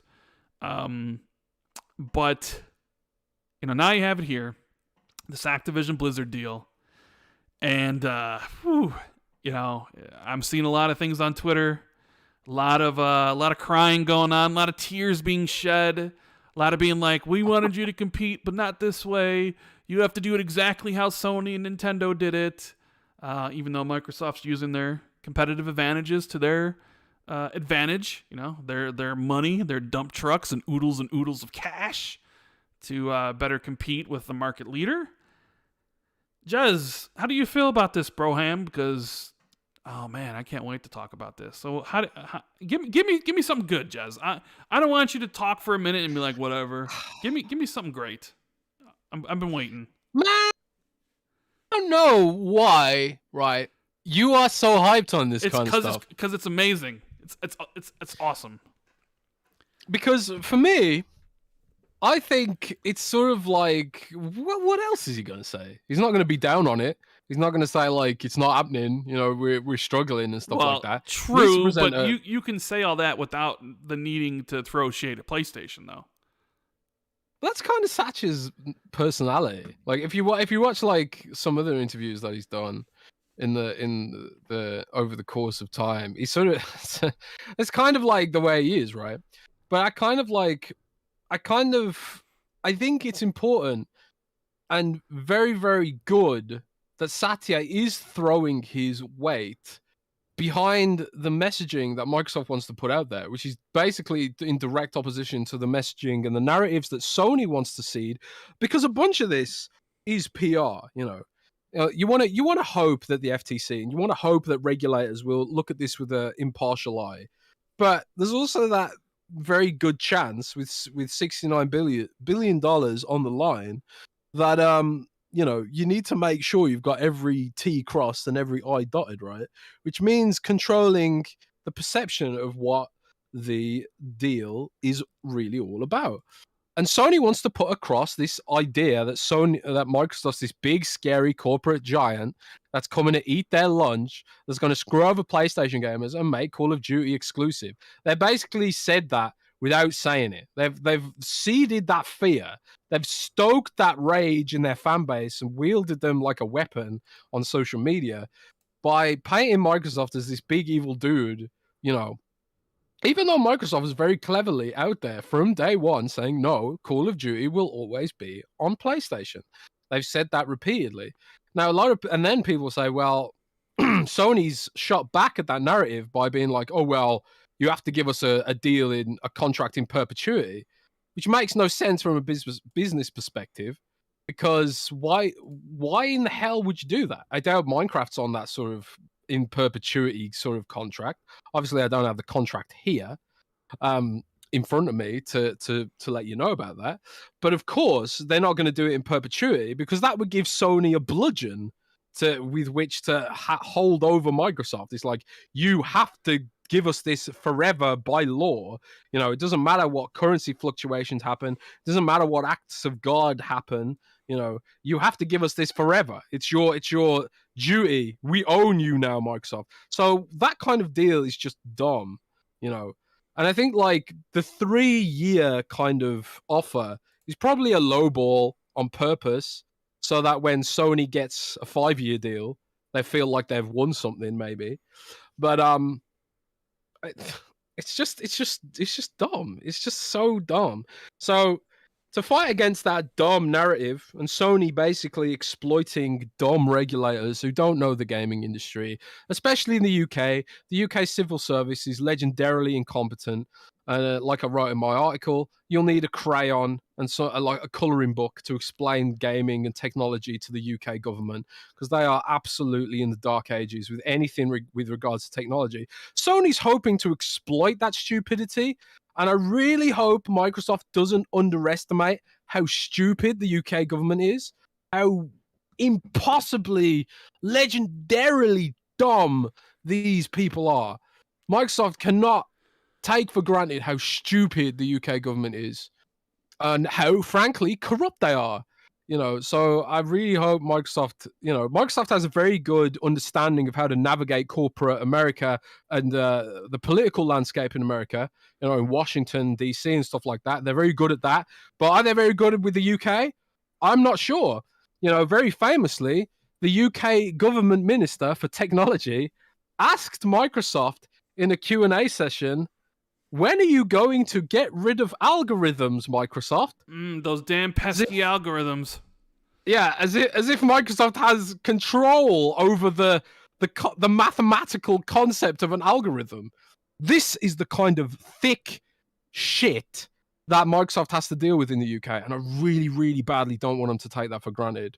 But even if the UK CMA, or whatever they're calling themselves these days, does decide to block it for whatever reason, and they are kind of looking at tech companies a lot right now, because the UK government essentially blocks the ARM deal, because Nvidia was trying to buy ARM, and ARM they manufacture every single mobile chip in the world, basically. All their designs are in every single phone, every single tablet.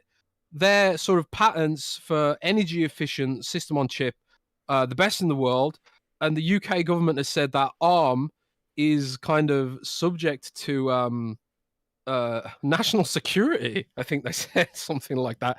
I don't know why ARM is subject to national security, but one of the issues with ARM is that it doesn't make a huge amount of money. It's not super profitable from what I understand. So they're trying to sell themselves to sort of to make some money, but the UK government won't let them. So it's kind of a weird situation there. But so they are trying to look at it through that kind of lens. And I think with regards to Activision's a massive employer in Europe. I'm not so sure about the UK. But obviously, all of Activision Blizzard's customer service, or a vast majority of it, or at least a huge chunk of it, are based in Ireland and France. So the European Union's going to want to look at that a lot. I know that for sure. But I'm just thinking, like, because of the corruption we have in the UK government right now, is this just the UK government trying to look for a backhander or something? Are they trying to look for, like, well, how can we get some kind of rub out of this? I'm not saying they're looking to personally line their pockets, although it wouldn't surprise me. I'm not saying that at all. But what I'm saying is, like, do they want to somehow exploit the situation so they can get some kind of concession from Microsoft and be like, okay, well, if we let you buy this company, then you have to, like, supply us with cheaper Office licenses or some bullshit? I don't know. They're looking for some kind of concession. I can see that happening because that's how the UK government is. They're dirty and scummy and horrible and evil, and I hate them. I hate them, Rand. We hate it. So yeah, I don't think, even if the UK government blocks it, it'll just go to court, and then they'll lose in court because there's no grounds to block this in any sort of legal capacity. And even if they did block it, it's like, well, can they actually fully block it? If the FTC approves it and the European Union approves it, why would just the UK be able to block it? That'd be really strange. Like, maybe they'd just be like, okay, well, we won't operate in the UK or something like that. I don't know what happens in that scenario. Maybe someone with more knowledge knows. What would happen if every other government approved it, but the UK didn't? I mean, I think there's things that they could do. Veto power over an American company. There's things that they could do. Like they said, like, pull out all their employees there or whatever, or not sell their products in that country or whatever. But yeah, there's things that they could do. Yeah. But Rand, you're gonna have to sort of give me your take on it because I need to reset my headphones because they're completely broken right now. So give me a sec. Okay. So while Jez fixes his headphones, I gotta give a shout out to everybody watching. We have almost 1,200 people here, which is fantastic for Friday. Thank you guys for being here. Make sure you hit the like button. Shout out to Dark Siaya in chat. Lethal Papa, what's going on, buddy? Hope you're doing well. Sebastian Cooper, David Rodriguez, Nico, Murder Mittens, Lucas Augustus. We appreciate everybody watching. And if listen to this later on iTunes or Spotify, we appreciate you as well. Make sure you leave us a review, 5-star, 1-star, whatever. You don't have to write anything. Just click 5 stars if you're enjoying the show. And yeah, thank you guys for being here so much. And thank you guys for supporting the Patreon. I never thought we'd have like 110 people supporting what we're doing. We got the exclusive show coming Tuesday. I don't even know what we're going to be talking about, but it should be fun. So hopefully we see everybody there. So you know what? Should I just go on my rant? I kind of talked a little bit about this in my video. Jez is like, I don't understand why you like this so much. It's because you don't normally ever see this in the gaming industry. You don't see two companies, especially two platform holders, go at each other like this. Normally, it's very much kumbaya. Like I mentioned earlier, it's very much like, Xbox would be like, PlayStation, you're the best. And PlayStation would be like, we like you too, Xbox. And like, where's Nintendo? Bring it in, guys. Let's hug. And everybody hugs. Oh, we're the gaming industry. We're so great. Right? Oh, man. But, Microsoft changed that up by getting Activision Blizzard. Like, Nintendo doesn't care because they don't have Call of Duty. But that really just sat wrong with PlayStation. Understandably so. It's, probably the biggest franchise on PlayStation. It probably has funded so many of PlayStation's bangers that everybody likes to talk about.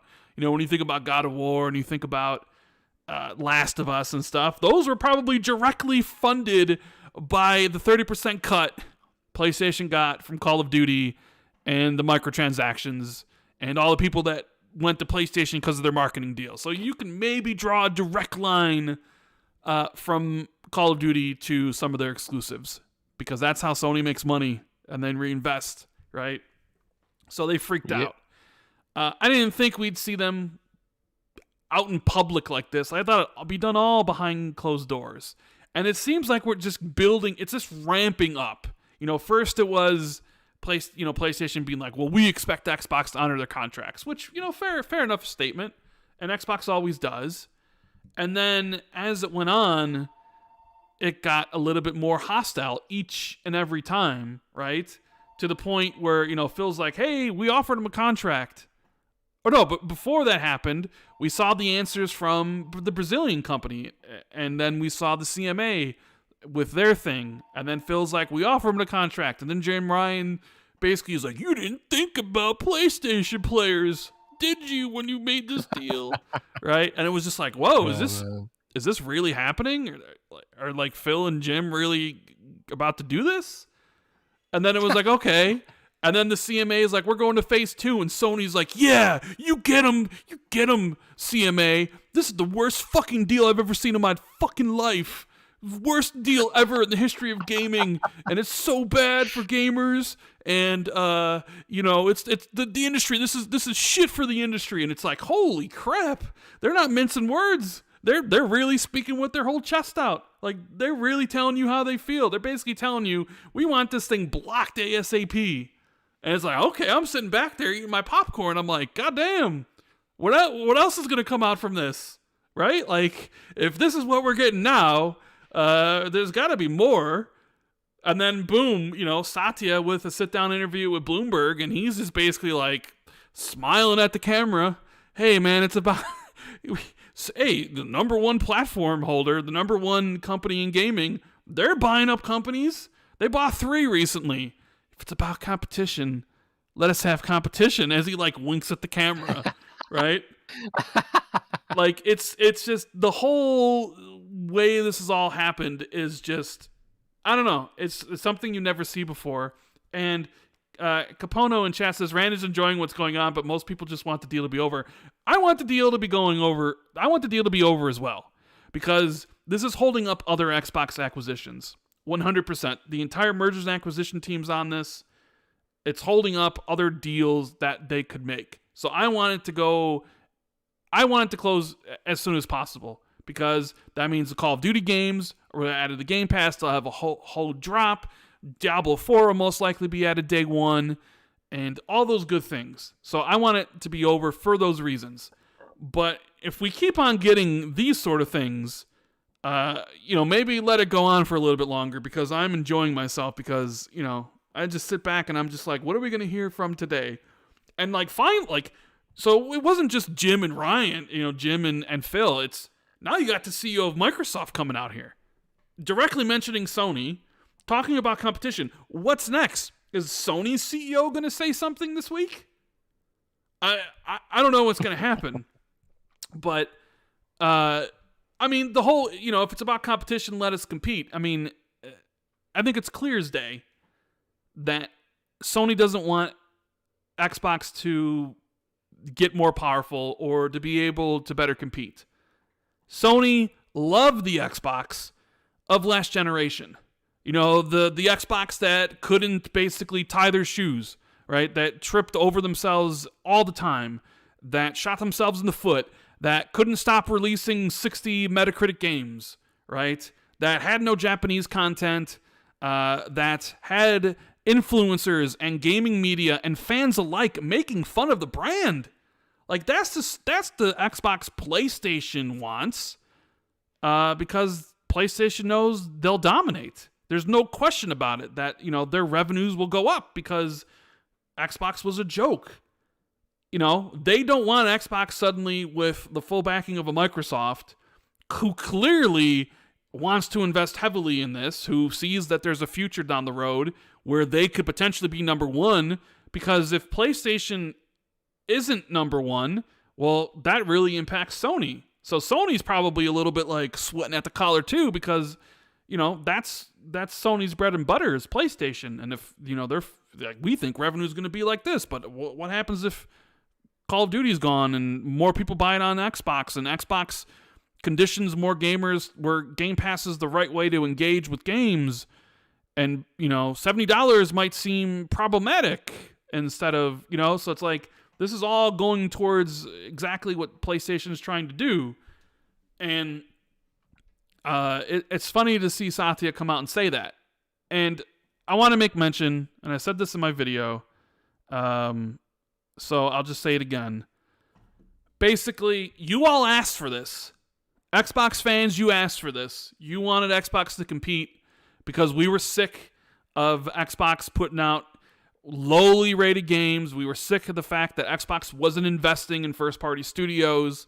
We had 5. We had 5 during the majority of the Xbox One gen. We had Mojang, who only works on Minecraft, and hell, they don't even really do anything on Xbox. It's not like they support the Xbox version of Minecraft better than the other versions. Like, where's ray tracing? Right? You had 343, who's doing Halo. You had Coalition, who does Gears. You had Turn 10, who does Forza. And you had Rare, who at the time was doing Kinect games, but did Sea of Thieves. And now Sea of Thieves is a big... Like, those were the 5 studios you had. It wasn't a great time to be an Xbox gamer, because, like, in 2013, 2014, you're coming around being like, I like Xbox, and people are like, you're dumb. Like, how... right? Like, there was that whole thing where, like, the press and everybody just made fun of Xboxes. It was cool to hate on Xbox. It was cool.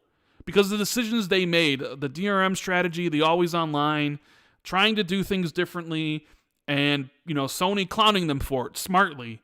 Like, I 100% agree with what Sony did. Like, they basically pulled a business decision and it worked beautifully. Oh, here's how to share your games. They basically killed Xbox in a 5-second ad. And then, to put, icing on the cake, they launched the PlayStation 4 at $100 cheaper than the Xbox. Fatality. It was... I've never seen a cleaner fatality in all my life. And I played all the Mortal Kombat games. It was done. It was over with. And for the entire last gen, all we heard from Xbox fans was, please invest. Please invest. And there was that point. It was like, are they really? Tara Myerson's running the division. They're, the budgets are cut. I don't know what's going to happen. I don't even know if Xbox is going to be around. And then, Terry Myerson left. Xbox got moved out from the Windows division to its own. Phil gets the seat at the big boy table. And it's like, all right, things are going to change. And things did change. You immediately saw them buying more studios. But you were like, well, wait a minute. Like, is really Ninja Theory and Playground, like, those are great to have in addition to the 5 you already own. But, like, you need more than that. And then, like, Bethesda happened. And people were like, holy shit. And then all of a sudden people were worried about industry consolidation, right? They were worried about what's happening. All these companies, like, they're going to get, eaten up by the bigger company. And then Activision Blizzard literally broke them. It broke them. Because all these people crying on social media, basically saying Xbox needs to compete the way PlayStation competed or whatever. Like, you all asked for this. You all, with your fake concern, talking during the Xbox One gen, how you wanted Xbox to be better, how you wanted Xbox to compete with PlayStation, right? So finally, Xbox is competing with the thing that they have a large abundance of, and that's money. They're throwing around their competitive advantages, and you don't like it. So that wish you had of Xbox competing turned into a monkey paw. You got what you wanted, but it wasn't exactly what you wished for, because now Microsoft is loading up on IP and developers to put into their service that you think is killing the gaming industry. I'm sorry. You all asked for this. You got exactly what you asked for.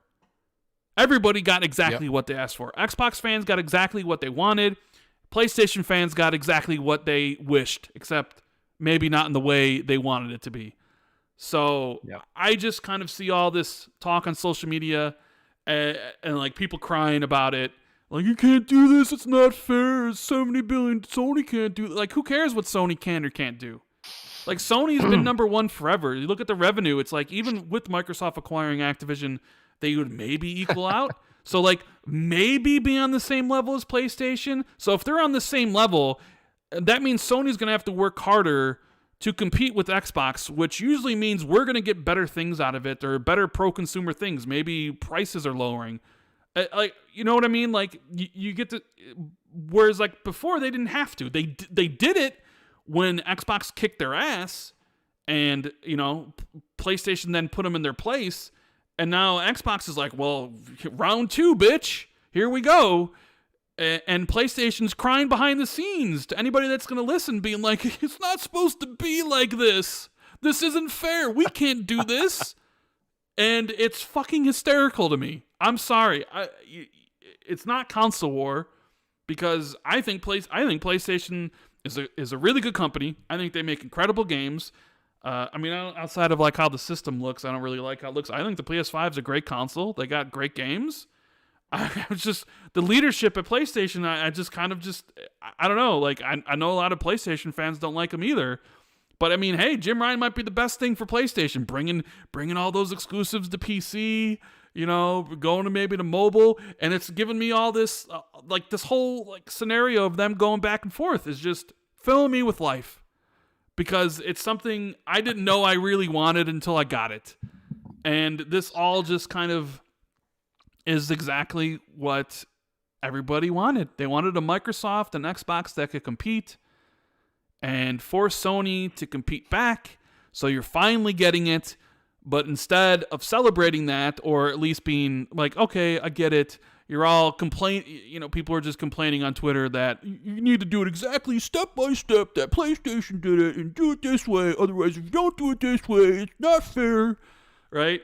That's how like everything I imagine when I'm on Twitter and people send me these things. That's exactly how I think those people are speaking, you know? Oh my God. So was that good enough for you, Jez? Was that a good enough rant for you? That's a good enough rant. You know, it was a pretty good enough rant. And you know, I think the reason like I feel maybe less passionately about this than you do is because part of me doesn't want to jinx it. Maybe it's superstition. Like every time I talk about it and I say like, yeah, the deal will go through, I have to touch the desk. I have to touch some wood, you know. and I'm not speaking about my wood, which is pristine thanks to Manscaped, code XB2. Mm-hmm. But I'm talking about, you know, the old superstition of like, if you say something and, you know, you don't want to jinx it, you have to touch some wood, you know. And I've said, you know, my bias about this deal has nothing to do with Xbox. I don't care if Xbox gets Call of Duty into Game Pass and stuff like that. I don't play Call of Duty. I don't care about a lot of these games, you know. For me, this is all about getting Blizzard away from Kotick and getting investment in Blizzard. You know, everyone talks about Xbox getting investment, you know, and Xbox growing and stuff like that. What about Activision?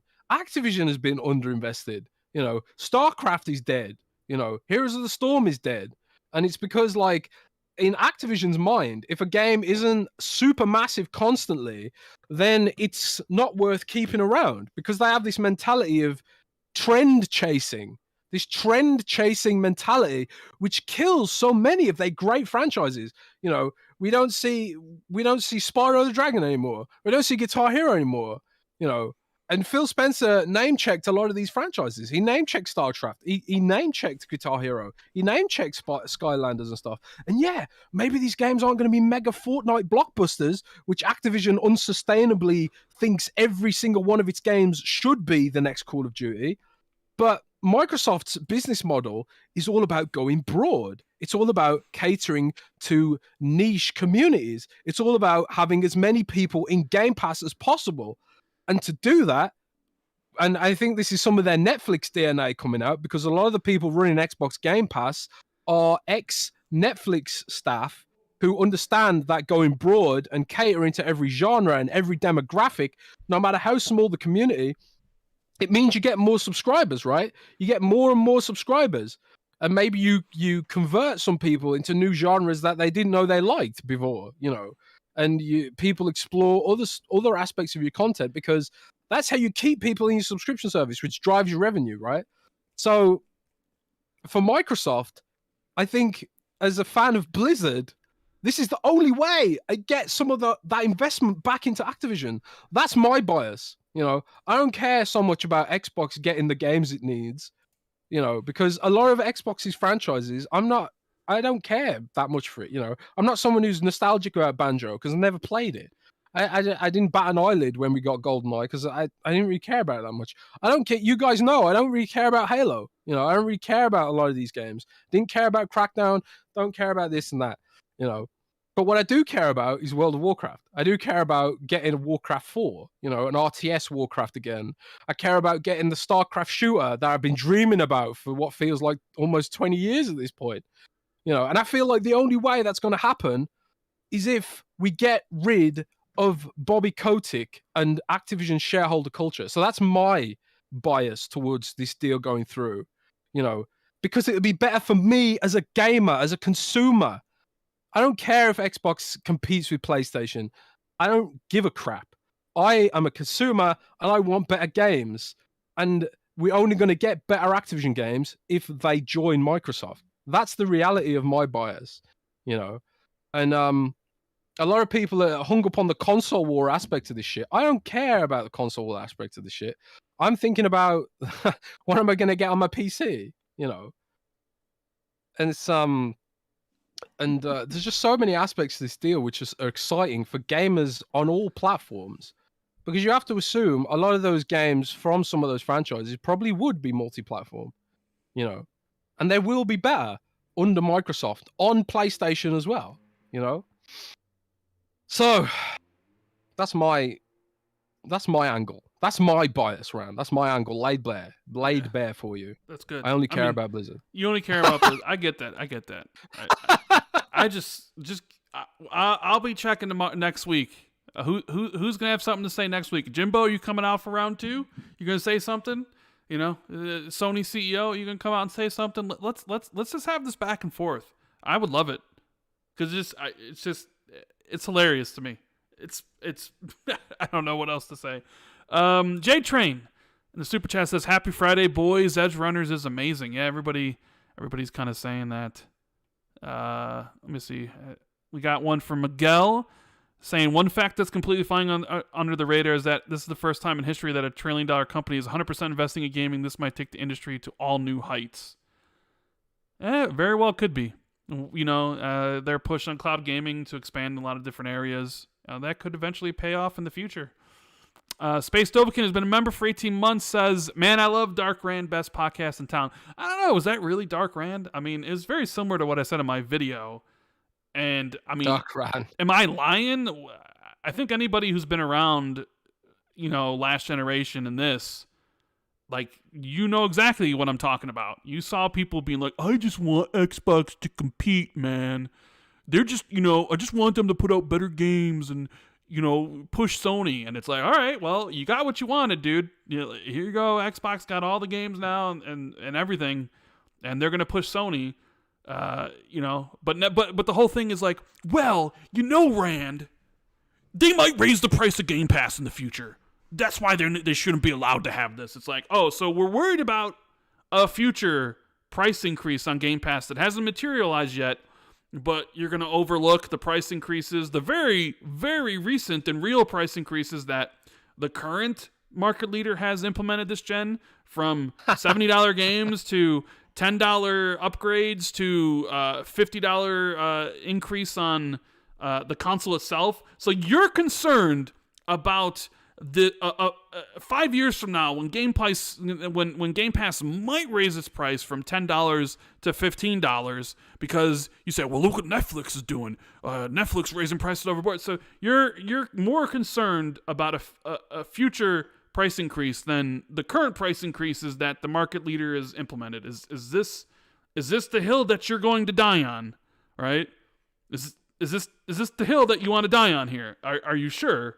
This is why, like, if it does go to court, it'll just be laughable, because all of these arguments don't hold up under scrutiny. It's like you say, every argument Sony could make, price increases. Every argument a regulator could make, price increases, reduce competition, blah blah blah blah blah. When you actually look into it, It's Sony that's reducing competition with its cross-play tax. It's Sony that's raising prices with its console bullshit. Oh my god, hoodoo inflation. Inflation and macroeconomics, bro. Macroeconomics, yeah, and all that sort of stuff. It's Sony that's been aggressively doing that. So a lot of these arguments just don't hold up under scrutiny, which is why I think Sony should just sit down and just accept their fate. Maybe they just have to sit back and enjoy it. Is what you're saying? Yeah, I guess. It's kind of like, and maybe they have to show that they're opposed to it for shareholder optics or something like that. But I think they've got to know privately that if this ever did go to court, it would be bad for Sony. If it went to court, it would be really bad for Sony because all of their business practices would be exposed out in the open. Microsoft would go for broke, and Microsoft knows intimately what Sony's business practices are because they publish games on PlayStation. They publish Minecraft Dungeons. They publish Minecraft. They publish Minecraft Legends, which is coming out next year. They're a big publisher on PlayStation. So it's kind of like all this stuff will be laid bare when it comes down to it. And Sony doesn't want that to happen. And that's why I think like a lot of the things they're saying, it's just like for optics. They're just saying it for optics, and they know deep down that it's going to happen. There's nothing they can do to stop it. Bro, because all the arguments fall apart under scrutiny. You remember what I said, like when we were talking about Xbox Japanese exclusives? Like if you would have told me in 2015 that Microsoft CEO would be all in on gaming at some point, and that like when talking about an acquisition, he just would be smiling at the camera, I'd be like, no chance. There's no chance the CEO of Microsoft is going to care that much about Xbox. Well, I'd be wrong again. You would have taken a lot of money from me, because he definitely does. He must really like Phil. Mr. Too Opinionated. Satch's got a cheeky streak, man. He does. He definitely does. Satch's got a cheeky streak. Did you see my thumbnail for yesterday? I put that little, I did, yeah. Little smile in there, Satya in the little thumbnail. Probably pissed some people off, but what are you gonna do? Mr. Too Opinionated says, is it just me, or do you guys have a gut feeling that Xbox will go shopping in the East after the ABK deal is done? Hashtag the Xbox JRPG 300. Well, I mean, I think we talked a little bit about this in the last podcast because it was breaking then, but he was literally asked that by CNBC. Once you guys finish with ABK, are you guys going to press pause on acquisitions? And Phil's like, well, we can't press pause because Tencent's out here investing, Sony's out here investing. It's a very highly competitive market. So it's like, we got to do what we got to do. So, and he was directly asked about Japan, and he said, yeah. So there very well could be a scenario where Activision Blizzard closes next year, and they immediately, maybe within a couple months, buy somebody else. Not saying it'll be a publisher, but maybe they need to go after a certain affinity. For Halo. Yeah, I was going to say. Because support studios are probably, I would say, in Microsoft's immediate future after Activision Blizzard. Activision. Let's just call them Activision. Yeah. After Activision. I think the support studios are probably in Microsoft's immediate future. Certain affinity makes a lot of sense. To shore up Halo. They're also working on Project Swerte, which is supposedly similar in vein to the Monster Hunter, according to, I believe it's Jeff Grubb said that, right? I think I had no hard details on what Swerte was, but I think Jeff Grubb had attached the Monster Hunter possibility to it. But we ultimately don't know what it is yet, for sure. So there's that to think about, and maybe other support studios like Sonic Chief in chat just said Asobo. I think Asobo would be a good one to get. I was playing Flight Simulator this morning. I wanted to fly over. I wanted to show my girlfriend that we could just fly over our house in Germany. Yeah. And I was surprised to discover that all the houses are rendered in 3D. I was expecting like flat. I was expecting it to all be flat. But they use AI to generate the houses. Unfortunately, though, Rand, my house is stuck in the ground. Oh, it looks like my house has been subject to a landslide or something and buried in the dirt. So I'm gonna complain to Jorg Newman about that. Jorg, if you're listening, which you probably aren't, But please fix Rothenberg ob der Taube, please, because it looks a bit. It doesn't look as nice as it should. Thanks, you. Yeah. Yeah. So, William Shoemaker in the super chat says, "Hey Jazz, just want to say hi.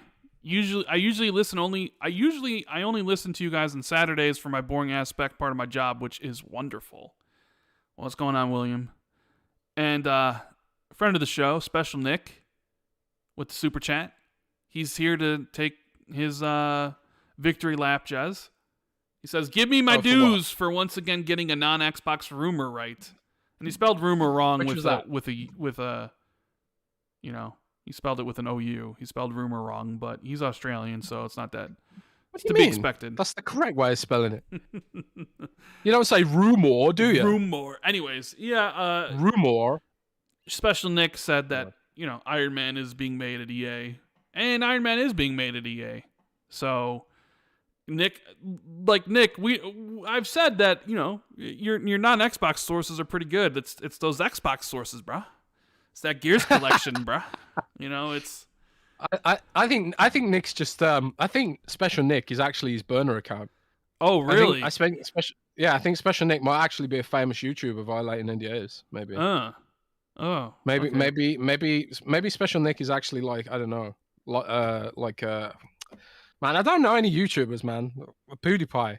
Maybe Special Nick is secretly PewDiePie, and Nick is just a mask and the Australian accent's just fake, and that's his burner account. Maybe? No? Yes? Is that far-fetched? We'll see what Nick says about that. William also says, "Rand, I didn't forget about you. You do like to be a little saucy, spicy sometimes too, which I like. Makes me laugh when I'm doing my boring job." Well, that's what it's all about. Entertainment, information, all the things that people, I don't know, come here for, I guess, to be entertained or hear my silly impressions of people. Astro Cyborg says, you sure you guys don't hate Sony? No hate here, man. No hate here. I like my PlayStation 5. I don't know how many times. I love Ghost of Tsushima. I thought it was the best game of 2020. God of War is a masterpiece. Last of Us 1 was incredible. I don't know. I hate this narrative too, right? Yeah. I hate this narrative that if you criticize a company, that means you hate them. I know, right? There's no hate here for Sony. Like, I reserve hate for people like Vladimir Putin. I reserve hate for people like that. Like, criticizing Sony, like, their stupid business decisions, that's analysis. It's analysis. You can't hate something that's sort of just, isn't doing anything specifically evil. They're just a business, and they're doing business things. And Sony run a very good business that has there's a lot of reasons to admire Sony and be a fan of Sony. Like I've said on this podcast before, I was a Sega kid, and then I was a PlayStation kid until Sony priced me out of the market with the PlayStation 3. Sony released a console that my family couldn't afford. So then I went to Xbox 360 Arcade, which was cheap as hell in comparison, and also came out significantly earlier than the PlayStation 3 in the UK, if I remember correctly. So, Sony pretty much lost me then, because I went digital as soon as I was able to on the Xbox 360 to save space. And then from then on, I was locked in because all my games were digital. So that's how Sony lost me, as a regular gamer. And also, PC gaming, with my Battle.nets and my Warcrafts and stuff like that.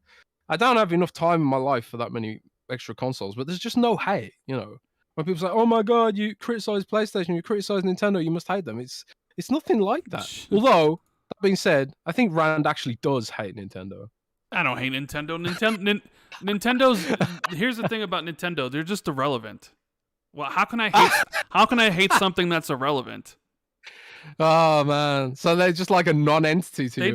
It's like they don't even exist to me. They're not anything to even get upset about. So it's just they don't exist. Like, I just don't care.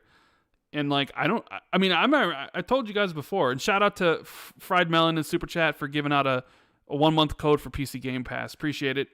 Hopefully somebody picks it up and can use it. But I was a big time PlayStation fan during the PS1 and PS2 gen. I mean, outside of the 360, my favorite console of all time is probably the PS2. And I know, like, when he's like, oh, well, you criticize, so you must hate. Like, you know how many times I've criticized Xbox? How many times I've criticized Xbox to literally Phil Spencer's face? Like, I mean, if that was the case, it's like Phil should have responded and said, you hate Xbox. It's like, no, there's things that you need to improve upon. And I like PlayStation. I quite a bit. I really enjoy their games. But there's other things that you can be a fan of something and like something, while also being able to criticize them about certain things they do. So I don't know. I mean, Frank Shaw, who leads Microsoft's communications, marketing and stuff, he tweeted out my article about Sony and criticizing their strategy, and a lot of people were like, "Oh my god, of course you'd share that article, it's biased." And then Frank Shaw was like, "Man, I wish I could control what Jez said." And then I linked like a bunch of articles where it was really scathing criticisms of Microsoft, like Xbox Live Gold is the worst deal in gaming, why I stopped buying Surface forever, stuff like this. I wrote an absolutely devastatingly critical article about Surface, because like similarly to like Xbox in the Xbox One generation, I feel like there was a period on this podcast round where every week we were being negative about Xbox because there's only negative things to talk about. I hated I hated back then looking at chat because I knew chat would be like, I'm like, man, we're being quite negative on Xbox, and like chat would be like, screw these guys, they're always talking smack about Xbox, right? Like, yeah, people forget about those times. They don't remember the times where we were just like, what is going on? I mean, hell, I literally said, being honest, this is the worst year in Xbox first party history, and it's kind of amazing it's even gotten to this. Like, how do you have a year where your game releases are a 2-year-old early access Grounded game, a global publishing, picture book game, and As Dusk Falls, which was actually quite good, and another small indie title from from Obsidian and Penta. Like, how do you, like, when you were coming up with this stuff back in 2020 or 20, like, how did you end up here with only this? This isn't good enough. Like, this year for Xbox's first party release wasn't good enough, right? I'm criticizing Xbox, but I'm sure somebody thinks like I must hate them or something. I don't know. You're a hater. What you hating for, bro? Yeah, I guess so. Yeah. Let's see. We got one here from Alex, who says, "Hi guys, when do you think we'll know the release date for Starfield and Redfall? Maybe an XO at the end of this year?" I think we'll know the release date of Redfall and Starfield when they know the release date of Redfall and Starfield. I don't know. I could easily see there being a Starfield trailer at the Game Awards, considering how big that event is. And if they're actually close to releasing, I could easily see Microsoft sort of maybe starting up the marketing there with the trailer with the new release date. And if not Starfield, then Redfall. Microsoft always likes to bring something to the Game Awards. I guess it's possible if they have an XO in November sometime, we could get the information there. But, the problem is, and I'm going to criticize Xbox here again, when you delay all these things, nobody believes you when you say you're going to release stuff. Like when we talked about E3 and their 12-month focus, and they were like, these are all the games coming in the next 12 years. Didn't we say like, some of these games are going to slip, right? It's like when these things happen, it's like you trust less and less of the company saying like, oh, this game's coming now, and then it gets delayed, and it's like, this game's coming, no, it's delayed. This one's, no, it's delayed too. It's like you just lose, faith in the company to put out a product at the specified point. So it's just like they need to get better at that, Hopefully we find out soon. I mean, I guess the longer we go without finding out when Starfield's coming out, I guess the possibility exists that, because if you ask anybody, nobody would be shocked if Starfield comes out in November of next year. Nobody. Like, if you were to, I wonder if you took a poll in chat, would you guys be shocked if Starfield was delayed a full year? I would imagine most of the responses would be no. Because it's just like, put a poll up. You can put a poll up because aren't you channel manager? I can't. Only you can put a poll up. Oh. I think what you have to do is you have to make me like a brand manager of your account. I'm only like a dog's body manager at the moment. What? So you have to put a poll up. Yeah. I honestly would not be shocked if Starfield got delayed till Q3 or Q4, all the way to November. Give it like a year delay. And I say this because Starfield has to be a perfect launch. It has to be a perfect launch. They can't launch it in like a sort of cyberpunk state. They can't launch it in a sort of a beta state like Halo Infinite, where it's like, okay, we've got these many planets now or these many features now, and there's some more coming later. I think it's absolutely critical for the perception of the quality of Xbox Game Studios that Starfield launches as close to perfect as possible. Obviously, a Bethesda game on that scale, you're gonna see some janky and bugs and stuff here and there, but I think like they absolutely need to nail the gameplay, the feel of the game, the polish. It needs to be as close to perfect as possible because it needs to be the starting point of a new era for Xbox. It can't be another half-assed launch. It has to be, okay, this is what Xbox is going to be from now on. We're launching polished games. We're launching them when they're ready because they have a ton of games in development. They can afford to sort of take it slow, I think, and sort of make sure the quality's there. Personally, I think I would prefer them to do that. I would prefer them to make sure the quality's there before just rushing out headlong and doing, because they rushed Halo Infinite out. Halo Infinite was rushed out, and look how it's suffering for it now. If they had Season 2 in development and they had their sort of workflow in place for the live service, we wouldn't have the situation we have with Halo right now, which is, again, another talking point, another question mark over Xbox Game Studios' ability to deliver quality. And that's the ultimate thing that Sony still has over Xbox, is this quality delta between Xbox Game Studios and the sort of expectation you can have that Sony game, generally speaking, I think Days Gone had some issues at launch, but generally speaking, Sony games released in a very polished state. I don't remember seeing anyone complain about Ghost of Tsushima. I don't remember seeing anyone complain about God of War with regards to bugs or lack of polish or anything like that. And Microsoft can only get to that level if it has the balls to delay games that needs to be delayed. They obviously didn't have the guts or the knowledge to delay Halo Infinite. There's this sort of, I'm trying to investigate what went wrong with Halo Infinite, and everyone I speak to has a completely different take on what went wrong with Halo Infinite, which says to me the communication isn't particularly great within 343 Industries, because if everyone has a different idea about what went wrong, some people have a wildly different idea about who's to blame and what went wrong.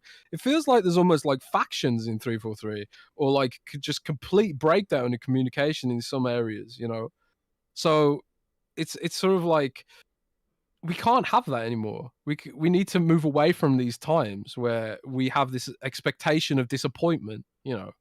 This almost like PTSD of where anything with attached to the Xbox brand. So yeah, Starfield has to be perfect. And let's have a look at the votes right now. Would you be surprised? 199 votes. You can still vote, I think. Yeah. 189 votes, 192 votes. Would you be surprised if Starfield was delayed a full year to November? Yes, 30%. No, 70%. So, yeah, I don't know. Most people wouldn't be. I guess we'll have to wait and see. Yeah.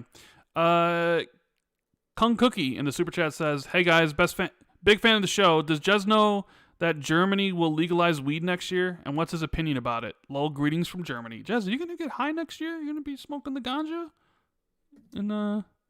And yeah, I did hear that Germany's looking to legalize that stuff. I don't really know the details about it. I haven't really been following it.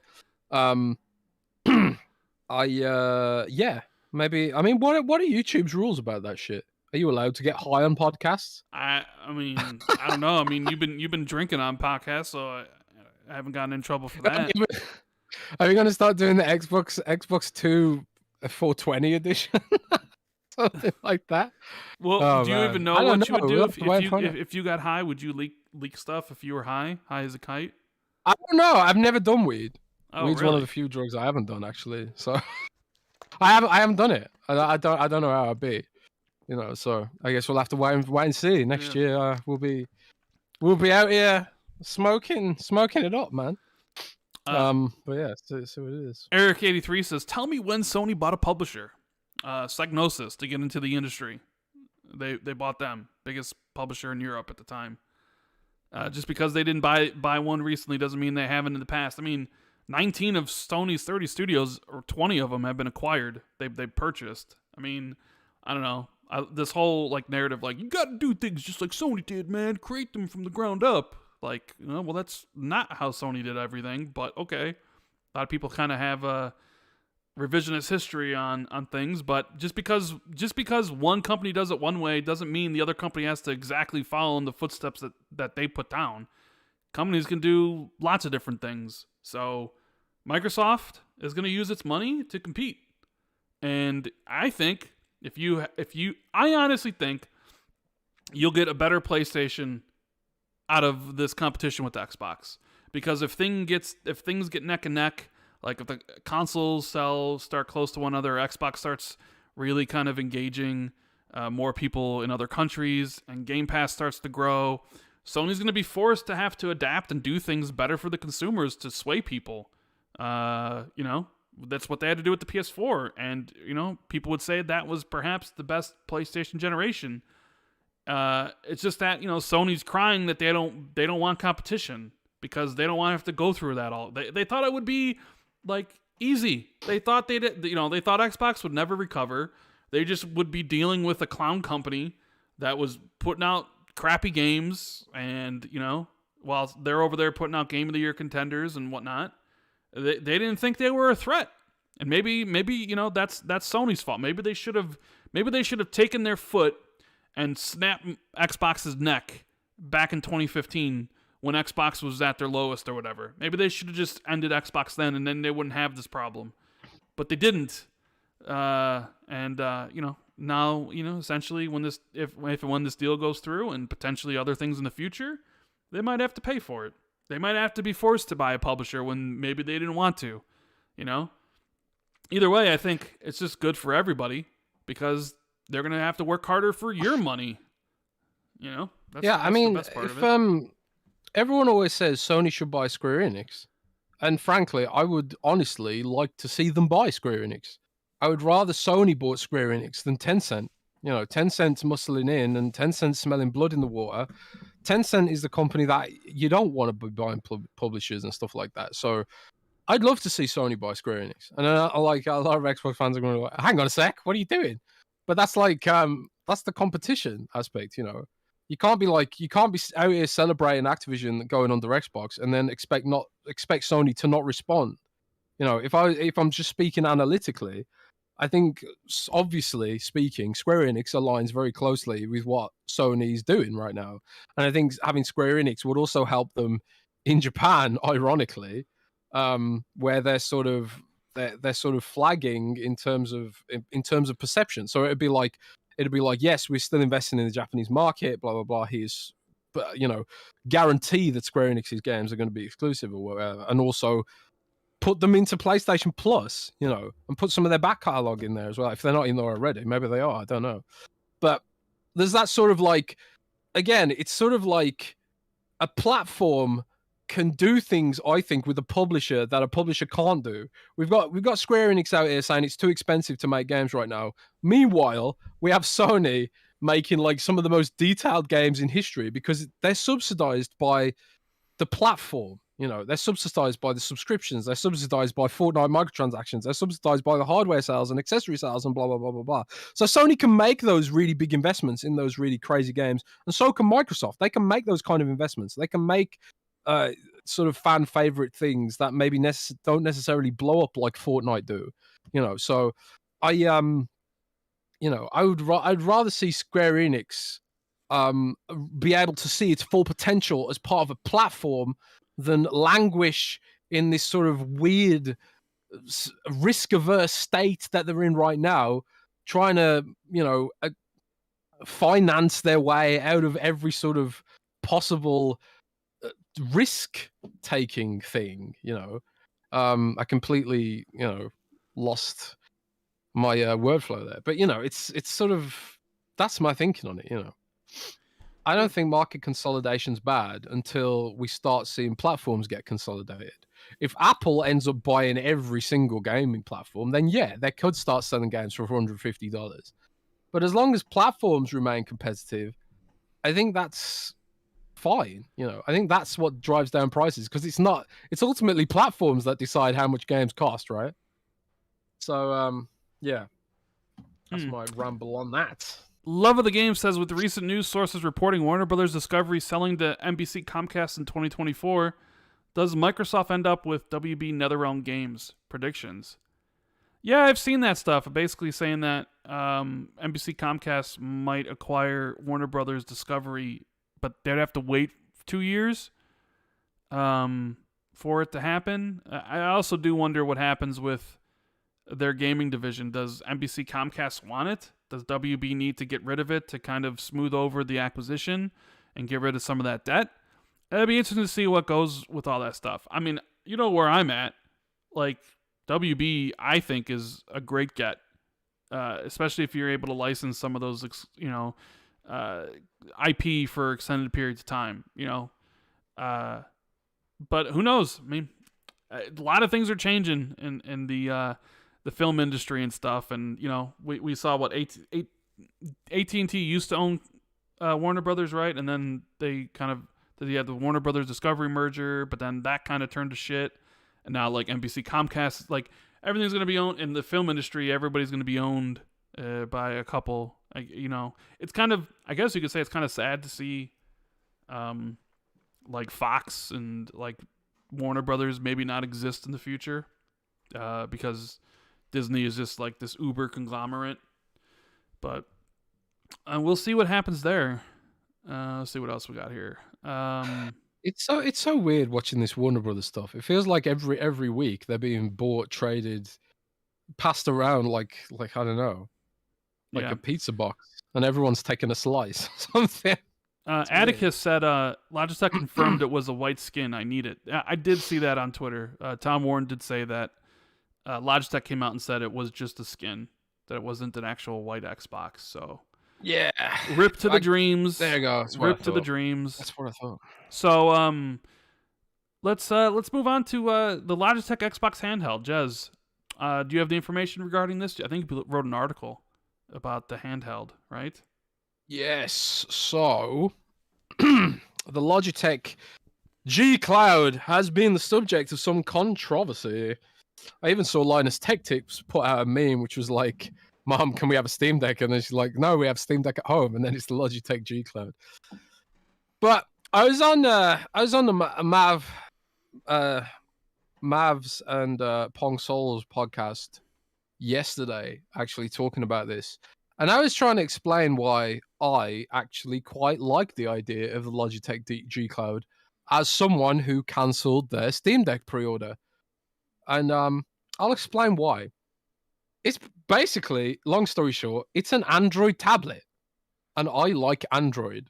When it comes to Steam Deck, yeah, you can sort of run Windows on it, but Netflix for Windows is designed not for a 7-inch screen, and you can use things in the browser, but they're designed for desktops a lot of the time. So I kind of feel like the Logitech G Cloud apps will provide a better experience, a better touch experience, because it is 10-point multi-touch as well. It'll provide a better experience for me as a tablet and a gaming companion device, an entertainment device, than I think the Steam Deck would, given the Steam Deck's size and its weight and sort of like its battery life while running games natively. And also my use cases for it. Like when I'm at home, chances are I'm going to just use my Xbox or my PC to play games. So then I think like, well, I'd use the Steam Deck while I was traveling, but why would I want to carry something around that's so heavy? The Logitech G Cloud is only 425 grams, I think, off the top of my head. It's very light. is very, very light. So that's kind of like Nintendo Switch Lite territory, right? So I'm kind of thinking like, that might be better for me than carrying around a power bank. Because like when I travel, I carry around a huge power bank, which is really heavy. So like when I use my phone for watching Netflix and stuff like that, I can still charge it and have juice. But maybe if I'm on the train, instead of using my phone for that stuff, I use the Logitech G Cloud. And then when I get to the hotel Wi-Fi, then I can play some turn-based games maybe. Or if the Wi-Fi is good enough, maybe I can play more action-oriented games. When I'm at home, sitting on the couch, I can play a full-blown deck of Xbox games. If I ever do decide to play on handheld at home. And then if I'm traveling and I don't have a good enough connection, I can watch Netflix movies offline or use it for Spotify and listen to music through it offline because it has Bluetooth, apx codecs and stuff like that. So I think of it as an Android tablet. And if you look at the specs on the Logitech G Cloud and then look at other Android tablets out there, it's pretty price competitive with Android tablets out there because of the overheads. Google charges a fee on top of Google Play. And then, there'll be other licensing things that Logitech has to do. And they're probably selling it at the lowest price they can to still turn a profit. Because remember, they're not going to make any money on the games that are sold through it. They're not going to make any money on the subscription services sold through it. It's purely a hardware proposition. So I kind of think of it in the terms of an Android tablet. And I also think, as a general purpose entertainment tablet, I think it will beat the Steam Deck. So that's why I was interested in the Logitech G Cloud, and that's my argument for it, existing as a device. Because I got loads of people in my mentions, analysts and people saying oh, why does this device exist? Because they were only looking at it through the lens of competing with the Switch or competing with the the Steam Deck, and it's like, yeah, but I can't use any apps on the Switch. I literally can't use any apps, and also the battery life isn't that great, and and stuff like that. And I don't even know what apps Nintendo Switch even has these days. Did they even ever get YouTube? Did they even ever get Netflix? And sure, maybe you wouldn't want to. Maybe you prefer to just play games on your Switch, but what if I wanted the versatility? And Amit Kumar says you can get Samsung Galaxy A tablets for less than $200. Yeah, but they're all USB-A. None of them are USB-C, and none of them fit in the high-quality gamepad adapters. I've tried this. I have looked aggressively for a 7-inch Android tablet that fits into the Razer Kishi or fits into the GameSir X2 Pro. None of them fit. And if they do fit, they're USB-A. They're not USB-C, which means they're not compatible. Your best option really is to get an iPad mini and then use the iPad version. But I don't want to be in Apple's ecosystem. So my point is, this is a niche device. And Derek McCulloch says they don't seem to be selling it as an entertainment device. Yeah, but I don't care about the marketing. I'm talking about the reality of it. The reality is that it runs full Google Play services. Maybe their marketing's bad, but it does have all those apps and it does have all those features that an Android tablet has. I would have marketed it as a tablet. But, they didn't for whatever reason, and that's fine, So I think for me, it's a very interesting niche, but I get that it's not going to be for most people, and I also get that it's not going to sell that great. But I think I'm very intrigued by it, and I'm going to try it out and see how it fits into my hectic lifestyle, Because at the end of the day, when I'm really serious about gaming, I'm not playing on a cloud, I'm playing natively. So, yeah. I'm not sure anyone's going to buy this. I think it's way too expensive. Well, Rand, you say that, but I can track how many people pre-ordered it through our website. And there was 2 people. It actually did. No, it was a few hundred. So I actually did pretty well. They need more than a few hundred people to buy it, Jez. Yeah, but Rand, it's like people. That's high across all of our products, right? So it's kind of like people generally don't go to Windows Central to pre-order products, right? It's more like an impulse purchase, right? So people, that's like a high pre-order number for us. And yeah, obviously they're going to need to sell more than a few hundred. But this is why they're sort of soft launching it. They're only launching it in America. They're only launching it in Canada. Its retail price is $349, and they're selling it for $299. I don't know why they didn't just sell it for $299. Why not just sell it for that much? Because I put $349 in my headline because that's the RRP, but literally everyone's selling it for $50 off. That's because it's pre-order price. If you pre-order it, it's $299. Yeah, if you pre-order it, it's $299. But like once the pre-order's over and it's out, then it goes up to $350. It's just a way to get people to jump on it now because it'd be more expensive later. So the reason we're even talking about this is because we could be looking at a future Xbox device, right? Because I think Xbox is going to be paying very close attention to how well this does and to see if there really is a market for a cloud streaming handheld device, right? Because you can make the argument that streaming your games on Android and iOS aren't really great. But if you had like a Nintendo Switch-like device that's made for gaming, then maybe cloud gaming is A-okay. So I think Xbox is probably going to look at this. You know, they're basically partnered with them.